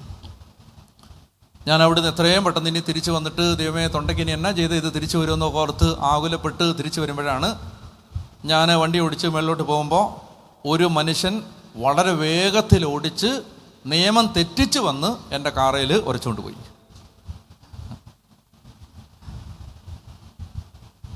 എനിക്കൊന്നും പറയാനില്ല, കാരണം എനിക്ക് പറയാൻ ശബ്ദമില്ല. എനിക്കൊന്നും അല്ലെങ്കിൽ എനിക്ക് പറയാനില്ല, കാരണം അവനെ ഉരച്ചതാണ്. ഇനിയിപ്പോൾ ഇതിനകത്തുള്ള അടുത്ത പരിഹാരം എന്ന് പറഞ്ഞാൽ അവൻ അവൻ്റെ വഴിക്ക് പോകുന്നു, അവൻ അവൻ്റെ വണ്ടിയുടെ ജോലി ചെയ്യുന്നു, ഞാൻ എൻ്റെ ജോലി ചെയ്യുന്നു. ഇനി അതിനകത്ത് വഴക്കൊന്നുമില്ല നമ്മൾ. അപ്പം ഞാൻ ഏതായാലും വണ്ടി ഒരു മര്യാദയാണല്ലോ എന്നോർത്ത് ഞാൻ വണ്ടി ഒതുക്കി. അദ്ദേഹം നേരെ ഇറങ്ങി വന്ന് മലയാള ഭാഷയിലെ എല്ലാ തെറികളും ഉപയോഗിച്ച് എന്നെ തെറി വിളിച്ചു. അദ്ദേഹം പറയുന്നത് കേട്ടാൽ ഈ കേരളത്തിൽ നടക്കുന്ന കേരളത്തിലെ നീതി എന്ന് പറഞ്ഞാൽ ഉച്ചത്തിൽ സംസാരിക്കുന്ന പറയുന്നതാണ് ശരി. കേരളത്തിലെ നിയമം അതാണ്. നല്ല വോളിയുള്ളവൻ പറയുന്നതാണ് ഈ നാട്ടിലെ ഏത് കാര്യത്തിലും ശരി. നല്ലപോലെ പറയാനറിയാവുന്നവൻ പറയുന്നതാണ് സമൂഹത്തിലെ ശരി. പാവം പിടിച്ച് എനിക്ക് സൗണ്ടുമില്ല. എനിക്ക് കൃത്യം കാണിച്ചു കൊടുക്കണമെന്നുണ്ട്. ഇങ്ങനെയാണോടാ ഈ വളവിന് കയറി വരേണ്ടത്, ഇങ്ങനാണോ വരേണ്ടത്, നീ എന്നാലോചിച്ച് നോക്ക്, ഇങ്ങനാണോ വരേണ്ടത്, ഇങ്ങനെ വന്ന് എന്നെ ഇടിച്ചിട്ട് ഇങ്ങനെ പോയവൻ എന്നോട് വഴക്കുണ്ടാക്കാൻ പറ്റും. ഞാൻ സാവധാനം പറഞ്ഞു, സഹോദരാ കാണുക, ഞാനൊരു പുരോഹിതനാണ്, എനിക്ക് നുണ പറയേണ്ട ആവശ്യമില്ല. നിങ്ങൾ ഇങ്ങനെ നിങ്ങൾ അവന് പറയുന്നത് ഞാൻ കൊണ്ടിടിച്ചെന്നാണ് അവൻ പറയും. ഇനിയിപ്പോൾ എന്ത് ചെയ്യാനാണ്? എനിക്ക് നല്ല അരിശം വന്നു. ഇങ്ങോട്ട് തിന്മ ചെയ്തിട്ട് നമ്മളെ ചീത്ത വിളിച്ചുകൊണ്ടിരിക്കും. അപ്പം ഞാൻ പറഞ്ഞു, സഹോദരാ ഒരു കാര്യം ചെയ്തു, സഹോദരൻ ഇനിയിപ്പോൾ ഇതിന് നിയമവശങ്ങളുണ്ടല്ലോ, അതൊക്കെ വെച്ചിട്ട് ചെയ്തിട്ട് ഞാൻ വന്നോളാം, എവിടെയെന്ന് പറഞ്ഞ് വിളിച്ചാൽ മതി, ഇതാ ഫോൺ നമ്പർ ഇതാ. എന്നിട്ട് ചേട്ടൻ പെറ്റീഷൻ കൊടുത്തിട്ട് എന്നാന്ന് വെച്ചാൽ ചെയ്തോ, ഞാൻ അതിൻ്റെ ബാക്കി ചെയ്തോളാം. ഞാൻ പോയി. പക്ഷേ വചനം പ്രസംഗിച്ചാൽ പ്രശ്നമുണ്ട്, ഈ വചനം പറഞ്ഞാൽ പ്രശ്നമുണ്ട്. കാരണം ഈ വചനം ആവശ്യമുള്ളപ്പോഴില്ലാത്തപ്പോഴെല്ലാം വരും. ഒരു വചനം ഇങ്ങനെ കയറി വരാൻ തുടങ്ങി, എന്തുകൊണ്ട് വഞ്ചന നിനക്ക് സഹിച്ചുകൂടാ, ദ്രോഹം നിനക്ക് ക്ഷമിച്ചുകൂടാ. ഇതിപ്പോൾ കയറി വരേണ്ട കാര്യമുണ്ടോ? ഉണ്ടോ? മറ്റേതൊന്ന് സെറ്റിലായിട്ട് വന്നാൽ കുഴപ്പമില്ല. ഇതിപ്പോൾ വരേണ്ട വല്ല കാര്യമുണ്ട്? ഞാൻ ഹോസ്റ്റലിലേക്ക് തിരിച്ചു ചെന്നിട്ട് എനിക്ക് ഇരിക്കാനും വയ്യ, കിടക്കാനും വയ്യ, ഉറങ്ങാനും വയ്യ. എന്നെ ഇത് അലട്ടുകയാണ്. എന്നോട് ഈ വചനം ചോദിക്കുകയാണ്, സുവിശേഷക, എന്തുകൊണ്ട് വഞ്ചന നിനക്ക് ക്ഷമിച്ചുകൂടാ, ദ്രോഹം നിനക്ക് ക്ഷമിച്ചുകൂടാ?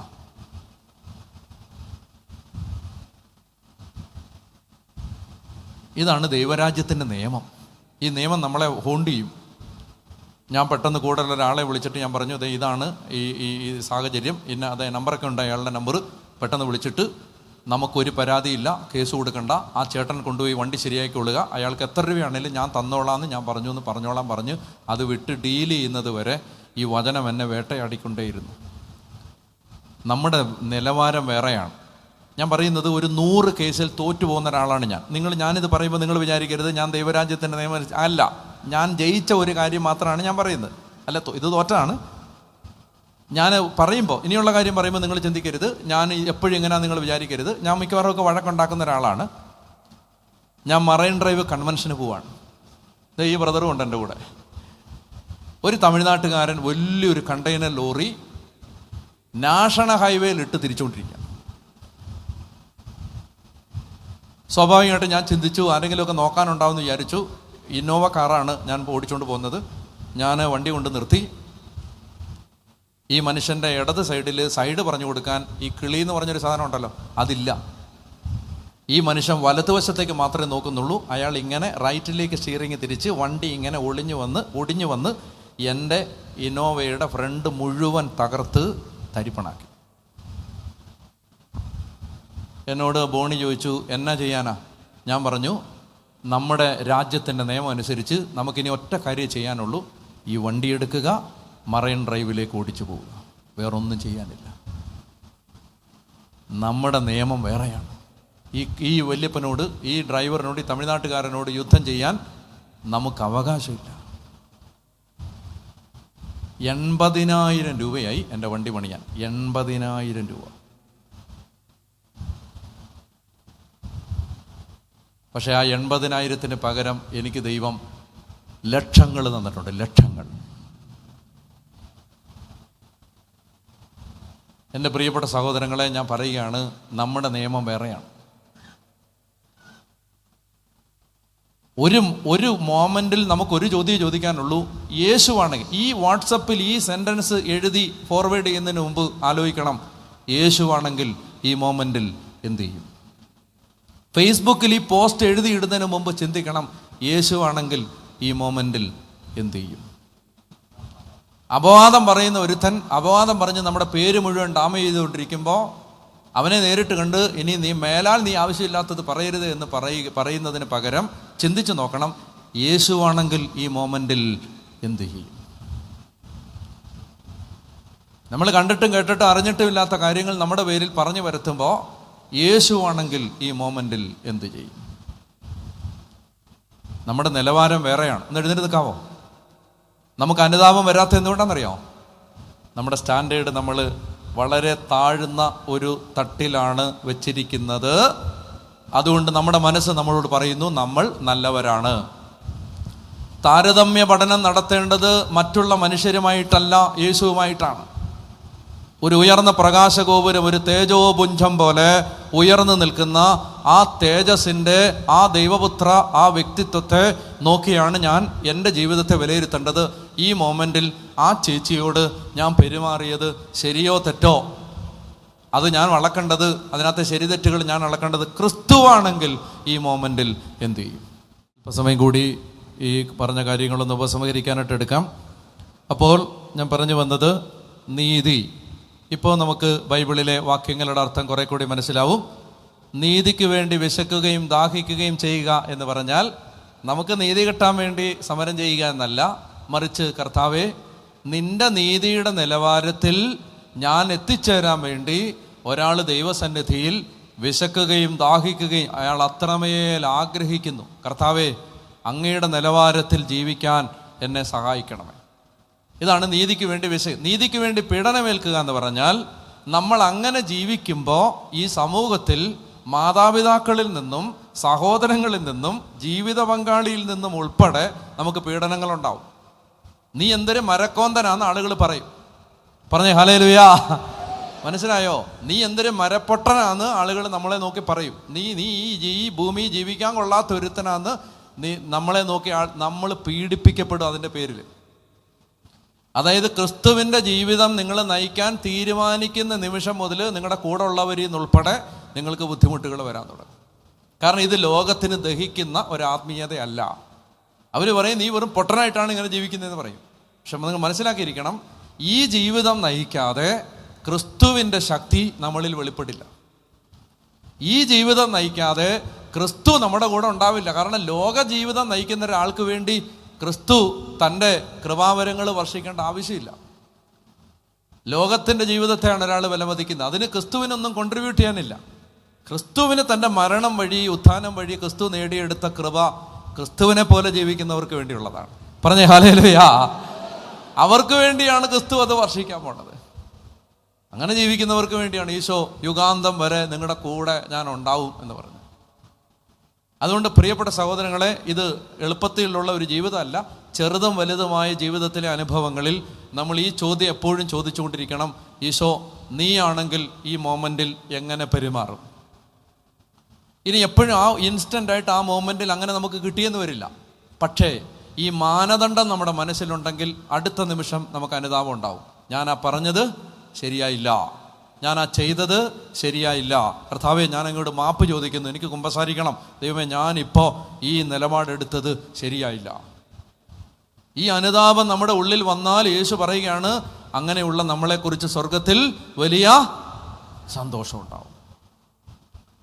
നിങ്ങളുടെ നീതി നിയമജ്ഞരുടെയും പരിസയരുടെയും നീതിയെ അതിശയിക്കുന്നില്ലെങ്കിൽ എന്ന് പറഞ്ഞാൽ അതിൻ്റെ അർത്ഥം നിങ്ങൾ ഈ ലോകത്തിലെ മനുഷ്യർ ചിന്തിക്കുന്ന നീതിയുടെ നിലവാരത്തെ പോലെ അല്ല ചിന്തിക്കേണ്ടത്. അങ്ങനെയാണെങ്കിൽ മാത്രമേ നിങ്ങൾ എൻ്റെ രാജ്യത്തിൻ്റെ അംഗങ്ങളായി മാറുകയുള്ളൂ. അനീതി പ്രവർത്തിക്കുന്നവരെ നിങ്ങൾ എൻ്റെ പക്കൽ നിന്ന് അകന്നു പോകുവിൻ. അനീതി പ്രവർത്തിക്കുന്നവരെ എന്ന് വിളിച്ചത് ഞങ്ങളെപ്പോലെയുള്ള ആളുകളെയാണ്. ഞങ്ങൾ നിൻ്റെ നാമത്തിൽ പ്രസംഗിച്ചിട്ടുണ്ട്, നിൻ്റെ നാമത്തിൽ രോഗികളെ സുഖപ്പെടുത്തിയിട്ടുണ്ട്, നിൻ്റെ നാമത്തിൽ ഒത്തിരി കാര്യങ്ങൾ, നല്ല കാര്യങ്ങൾ ചെയ്തിട്ടുണ്ട്. കർത്താവ് പറയാണ്, അനീതി പ്രവർത്തിക്കുന്നവരെ എന്ന് പറഞ്ഞാൽ ഈ സ്റ്റാൻഡേർഡ് ഇല്ലാത്തവരെ പൊക്കോളാൻ. മനുഷ്യൻ്റെ സകല ദുഷ്ടതയ്ക്കും അനീതിക്കുമെതിരായി ദൈവത്തിൻ്റെ ക്രോധം ആകാശത്തും എന്ന് പറഞ്ഞാൽ ഈ സ്റ്റാൻഡേർഡ് ഇല്ലെങ്കിൽ നമുക്ക് മേളിലുള്ളത് ദൈവത്തിൻ്റെ ക്രോധം. സഭയുടെ ജീവിത നിലവാരം സ്റ്റാൻഡേർഡ് ലോകത്തിൻ്റെ സ്റ്റാൻഡേർഡ് അല്ല. നമ്മളെ മറ്റ് മനുഷ്യരിൽ നിന്ന് വേറിട്ടൊരു ജനതയാക്കുന്നത് ഇപ്പം മനസ്സിലായോ? നീതിയാണ്, നമ്മുടെ നീതി. ആ നീതി ലോകത്തിൻ്റെ നീതിയിൽ നിന്ന് വ്യത്യാസപ്പെട്ട ഒരു നീതിയാണ്. അവരൊക്കെ പറഞ്ഞേ ഹല്ലേലൂയാ, അവരൊക്കെ പറഞ്ഞേ ഹല്ലേലൂയാ, ഹല്ലേലൂയാ, ഹല്ലേലൂയാ. ആ നീതി ലോകത്തിൻ്റെ നീതിയിൽ നിന്ന് വ്യത്യാസപ്പെട്ട ഒരു നീതിയാണ്. അതുകൊണ്ട് ഈ നീതിക്ക് വേണ്ടി കിടന്ന് വിശക്കണം, ദാഹിക്കണം, അധ്വാനിക്കണം, പ്രാർത്ഥിക്കണം. അതാണ് കുർബാനയെ പ്രാർത്ഥിക്കുന്നത്. നീതിയുടെ വാതിലുകൾ ഞങ്ങൾക്കായി. ഇപ്പൊ പിടികിട്ടിയോ? നീതി നിന്റെ നീതിയുടെ നിലവാരം ഞങ്ങൾക്ക് തരണമേ. അപ്പോൾ അടുത്ത ഒരു ചോദ്യം, ഒറ്റ കാര്യം കൂടെ പറഞ്ഞിട്ട് അവസാനിപ്പിക്കാം. അടുത്ത ചോദ്യം, ഇതെങ്ങനെ സാധിക്കും? അതാണ് റോമാലേഖനം 8-ാം അധ്യായം, ആത്മാവിലുള്ള ജീവിതം. ഇത് സഹായിക്കണമെങ്കിൽ ക്രിസ്തുവിൻ്റെ ജീവിതം നമുക്ക് തരുന്നത് പരിശുദ്ധാത്മാവാണ്. അങ്ങനെ വരുമ്പോൾ എന്തിനാണ് ഒരാൾ പരിശുദ്ധാത്മാവിന് വേണ്ടി ആഗ്രഹിക്കേണ്ടത്? 2 വാക്യങ്ങൾ പെട്ടെന്ന് വായിക്കുക. ലൂക്ക 1:35. മറിയം ചോദിച്ചു, ഇതെങ്ങനെ സംഭവിക്കും?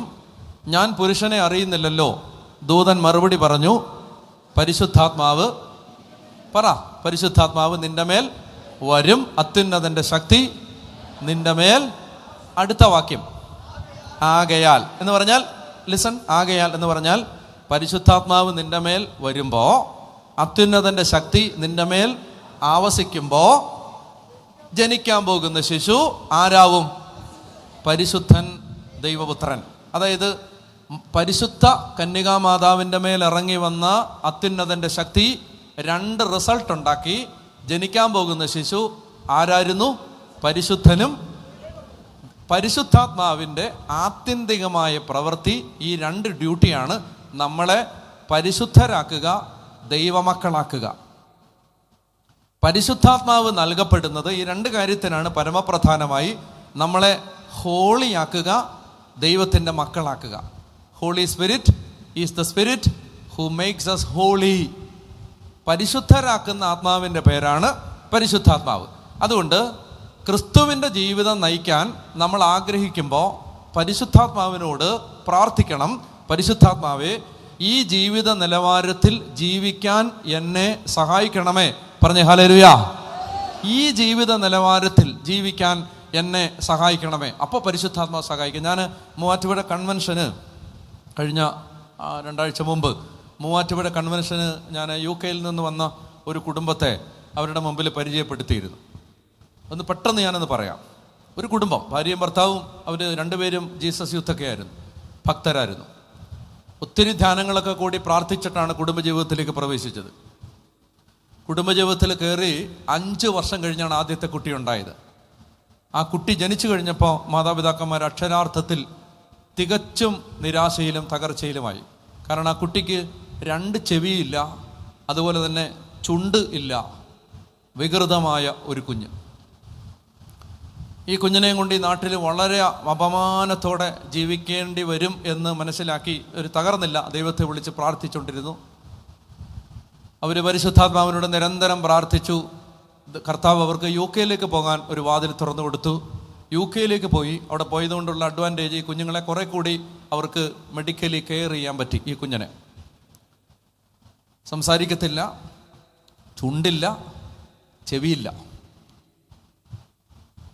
ഈ കുഞ്ഞിനെ ഇങ്ങനെ മറ്റൊരാളുടെ സഹായം കൂടി ഈ കുഞ്ഞിനെ സ്കൂളിലൊക്കെ വിടുമ്പോൾ എപ്പോഴും പേഴ്സണൽ അസിസ്റ്റൻസ് വേണം, അങ്ങനെ പറ്റൂ. അങ്ങനെ ഇരിക്കുമ്പോൾ 2ാമത്തെ കുഞ്ഞ് ജനിച്ചു. പുറമേ കാണുമ്പോൾ കുഴപ്പമൊന്നുമില്ല. പിന്നീടാണ് മനസ്സിലായത് 100% ഈ കുഞ്ഞ് ഓട്ടിസ്റ്റിക്കാണ്. തുപ്പലൊക്കെ ഒലിപ്പിച്ച് ഇങ്ങനെ കുരിഞ്ഞ് ഇങ്ങനെ ഇരിക്കും, ഭയങ്കര ഹൈപ്പർ ആക്റ്റീവ്. ആദ്യത്തെ കുഞ്ഞിന് അപകടബോധമില്ല എന്ന് പറഞ്ഞാൽ സെൻസ് ഓഫ് ഡേഞ്ചർ ഇല്ല. ഹൈവേയിലൊക്കെ, മോട്ടോർ ഹൈവേയിലൊക്കെ ഒന്നും ചെവിയേക്കത്തില്ലല്ലോ, ഇറങ്ങി അങ്ങ് പോവും. ഹൈവേയിലൊക്കെ ചീറിപ്പാഞ്ഞ വണ്ടി, ഇതിന് അതായത് ഇത് പേടിക്കണം എന്നൊരു സാധനം, ആ ബോധം ഇല്ല ഇതിന്. അപ്പോൾ അതുകൊണ്ട് എപ്പോഴും മാതാപിതാക്കന്മാർ ഇങ്ങനെ വകഞ്ഞു വെച്ച് ജീവിക്കുക. കൊച്ചിനെ വെള്ളിലോട്ട് എവിടെ ഇറക്കാൻ പറ്റില്ല, കാരണം ഇതിനെന്താ പറ്റുന്നത് അതിന് മനസ്സിലാവത്തില്ല അപകടം പറ്റുവാണോന്ന്. 2ാമത്തെ കുഞ്ഞു ഇതുപോലെ.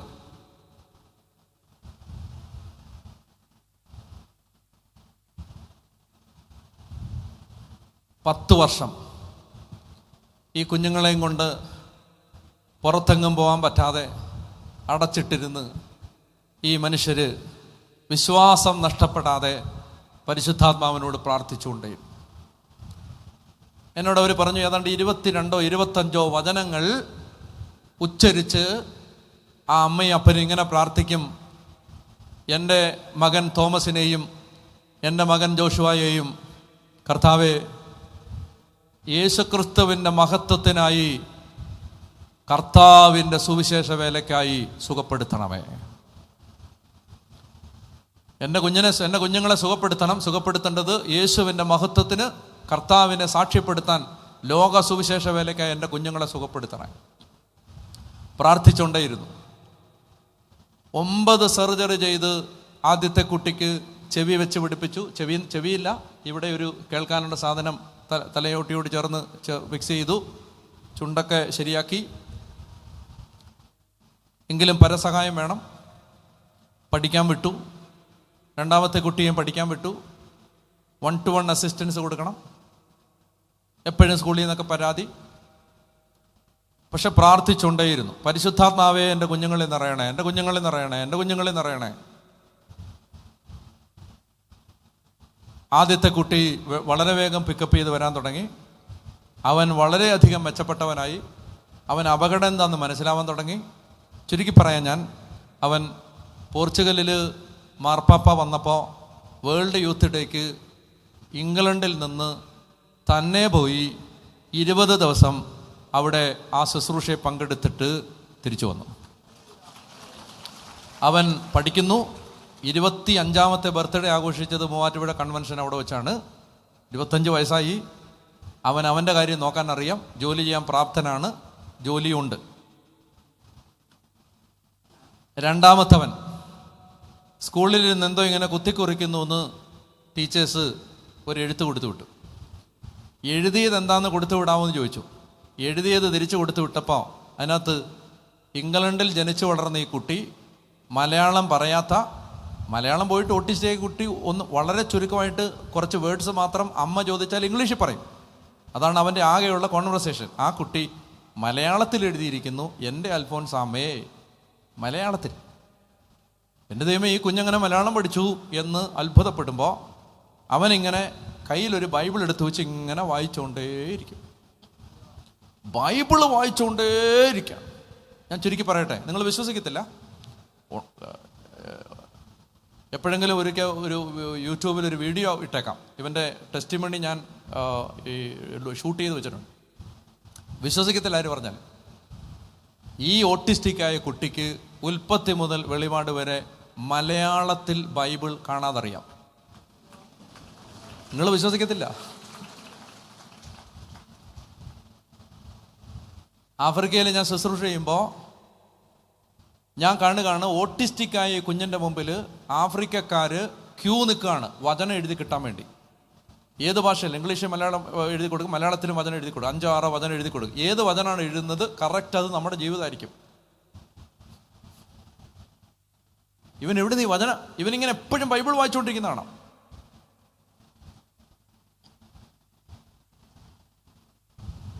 യൂറോപ്യൻസിന്, ആഫ്രിക്കക്കാർക്ക്, ഇന്ത്യക്കാർക്ക് ഇന്ന് പല ദൈവ ശുശ്രൂഷകളിലും കൗൺസിലിംഗ് ഇങ്ങനെ വചനം എഴുതി കൊടുക്കുന്നത് ഈ ഓട്ടിസ്റ്റിക്കായ ജോഷുവ എന്ന് പറയുന്ന കുട്ടിയാണ്.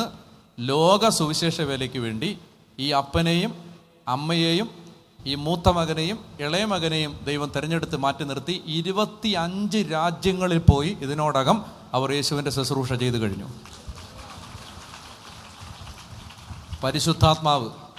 പരിശുദ്ധാത്മാവ് കൂട്ട ആത്മഹത്യയിൽ ഒടുങ്ങേണ്ട ഒരു കുടുംബമാണിത്. അവരെന്നോട് പറഞ്ഞു, അച്ഛാ 10 വർഷം കുഞ്ഞുങ്ങളെയും കൊണ്ട് ഞങ്ങൾ അടച്ചിരുന്ന് വീട്ടിൽ നിന്ന് വെളിയിലിറങ്ങാൻ പേടിയായിരുന്നു. ഇന്ന് ഞങ്ങൾക്ക് വീട്ടിൽ കയറാൻ സമയമില്ല. ഇന്ന് ലോകരാജ്യങ്ങളിൽ യേശുവിനെ അറിയിച്ച് അവർ യാത്ര ചെയ്യുന്നു. പരിശുദ്ധാത്മാവ് നമ്മളെ ദൈവത്തിൻ്റെ മക്കളാക്കി മാറ്റും. നമ്മളെക്കുറിച്ചുള്ള ദൈവിക പദ്ധതികൾ ബോധ്യപ്പെടുത്തി തരും. അപ്പം അതുകൊണ്ട് മനസ്സിലാക്കേണ്ട ഒരു കാര്യം ഇതാണ്, പരിശുദ്ധാത്മാവിന് വേണ്ടി പ്രാർത്ഥിക്കണം. ക്രിസ്തുവിൻ്റെ ജീവിതം കണ്ടോ, ഞാൻ പറയാൻ വന്ന ഇതാണ്, ഈ മാതാപിതാക്കന്മാർക്ക് ലോകം ചിന്തിക്കുന്ന പോലെ ചിന്തിക്കാൻ വരുന്നു. അവർ ക്രിസ്തു ചിന്തിച്ചതുപോലെ ചിന്തിച്ചപ്പോൾ ആ കുടുംബത്തിൽ നിന്ന് അനുഗ്രഹം വെളിപ്പെടാൻ തുടങ്ങി. ഇതാണ് പരിശുദ്ധാത്മാവ് ഒരാളുടെ തലയിൽ തരുന്ന മാറ്റം. വേറൊരാളുടെ തലയിൽ ഇത് പരിശുദ്ധാത്മാവില്ലെങ്കിൽ പോയി മരിക്കാൻ തോന്നും. ദൈവാത്മാവില്ലെങ്കിൽ ചിലപ്പോൾ കൂട്ട ആത്മഹത്യക്ക് ആ കുടുംബം വിധേയമാവും. പരിശുദ്ധാത്മാവ് എന്ന് പറയുമ്പോൾ തലയിൽ വേറൊരു ചിന്തയാണ്. ഏത് പ്രതിസന്ധിയിലും പിടിച്ചു നിൽക്കാൻ പറ്റുന്നൊരു ബലം ആത്മാവ് തരും. പോട്ടെ, ഞാൻ പറഞ്ഞു വരുന്നത് പരിശുദ്ധാത്മാവ് പരിശുദ്ധി തരുന്ന ആത്മാവാണ്. അടുത്ത വചനം വായിക്കണം. യോഹന്നാൻ്റെ സുവിശേഷം 14-ാം അധ്യായം 15-ാമത്തെ വാക്യം. യോഹന്നാൻ 14:15. റോമർ 8 നിങ്ങൾ വീട്ടിൽ പോയിട്ട് വായിക്കണം. യോഹന്നാൻ 14:15 വായിക്കാം. നിങ്ങൾ എന്നെ സ്നേഹിക്കുന്നെങ്കിൽ നിങ്ങൾ എന്നെ സ്നേഹിക്കുന്നെങ്കിൽ എൻ്റെ കൽപ്പന പാലിക്കും, എൻ്റെ നീതി നിങ്ങൾ ജീവിക്കും. എന്നെ സ്നേഹിക്കുന്നെങ്കിൽ, അല്ലാതെ കുറേ ബഹളം വെക്കുന്നതല്ലിത്. കുറേ ഹല്ലേലൂയ, കുറേ പ്രൈസ് ലോർഡ്, കുറേ സ്തുതിപ്പ്, കുറേ പ്രാർത്ഥന നല്ലതാണ്, മോശമല്ല. പക്ഷേ ക്രിസ്തുവിൻ്റെ നീതി ജീവിക്കുമ്പോഴാണ് ഒരാൾ ക്രിസ്തുവിനെ സ്നേഹിക്കുന്നത്. അല്ലാത്ത ഒരാളും ക്രിസ്തുവിനെ സ്നേഹിക്കുന്നില്ല, ക്രിസ്തുവിനെ ഉപയോഗിക്കുന്നേ ഉള്ളൂ. തങ്ങൾക്ക് വേണ്ടി അവർ ക്രിസ്തുവിനെ സ്നേഹിക്കുന്നുണ്ട്. യഥാർത്ഥത്തിൽ ക്രിസ്തുവിനെ സ്നേഹിക്കുന്നവർ ക്രിസ്തുവിൻ്റെ നീതി ജീവിക്കാൻ പരിശ്രമിക്കും. നിങ്ങൾ എന്നെ സ്നേഹിക്കുന്നുണ്ടെങ്കിൽ എൻ്റെ കൽപ്പന പാലിക്കും. അപ്പോൾ നമ്മൾ പെട്ടു. പഴയ നിയമം തന്നെ പാലിക്കാൻ പറ്റാതെ നിൽക്കുകയാണ് നമ്മൾ. അന്നേരം ഈശോ പറയുകയാണ്, പേടിക്കണ്ട, ഞാൻ പിതാവിനോട് അപേക്ഷിക്കുകയും നിങ്ങളോട് കൂടെ ആയിരിക്കാൻ ഒരു സഹായകനെ ഈ വിഷയത്തിൽ നിങ്ങൾക്ക് തരും. അതാണ് അവിടുത്തെ അർത്ഥം. ഈ വിഷയത്തിൽ, ഏത് വിഷയത്തിൽ? എൻ്റെ നീതി നിങ്ങൾ ജീവിക്കാൻ ആഗ്രഹിക്കുന്നുണ്ടെങ്കിൽ അതിനൊരു സഹായകൻ വരും. ഇത് ജഡത്തിൽ മനുഷ്യനിത് ജീവിക്കാൻ പറ്റില്ല. പരിശുദ്ധാത്മാവിൽ മാത്രമേ ഒരു വ്യക്തിക്ക് ക്രിസ്തുവിൻ്റെ ജീവിതം ജീവിക്കാൻ പറ്റൂ. അതിന് സഹായിക്കുന്ന ആളാണ്. അല്ലാതെ പരിശുദ്ധാത്മാവ് നമ്മളെ സൂപ്പർ ഹ്യൂമൻ ബീങ് ആക്കുന്ന ആളല്ല. മറ്റുള്ളവരുടെ മുമ്പിൽ കുറേ സിദ്ധികൾ, അതല്ല. പരിശുദ്ധാത്മാവ് നമ്മളെ ക്രിസ്തുവിൻ്റെ ജീവിതം ജീവിക്കാൻ സഹായിക്കും. പറഞ്ഞേ ഹല്ലേലൂയാ. അപ്പോൾ അതുകൊണ്ട് ഞാൻ പറഞ്ഞ് അവസാനിപ്പിക്കുകയാണ്, ഈ നീതി നമ്മളെ അനുതാപമുള്ളവരാക്കി മാറ്റും. അപ്പോൾ നമ്മൾ പരിശുദ്ധാത്മാവിനോട് നിരന്തരം പ്രാർത്ഥിക്കണം, കർത്താവേ എനിക്ക് യേശുവിൻ്റെ ജീവിതം ജീവിക്കാൻ എന്നെ സഹായിക്കണമേ. എഴുന്നേറ്റ് നിൽക്കാവോ?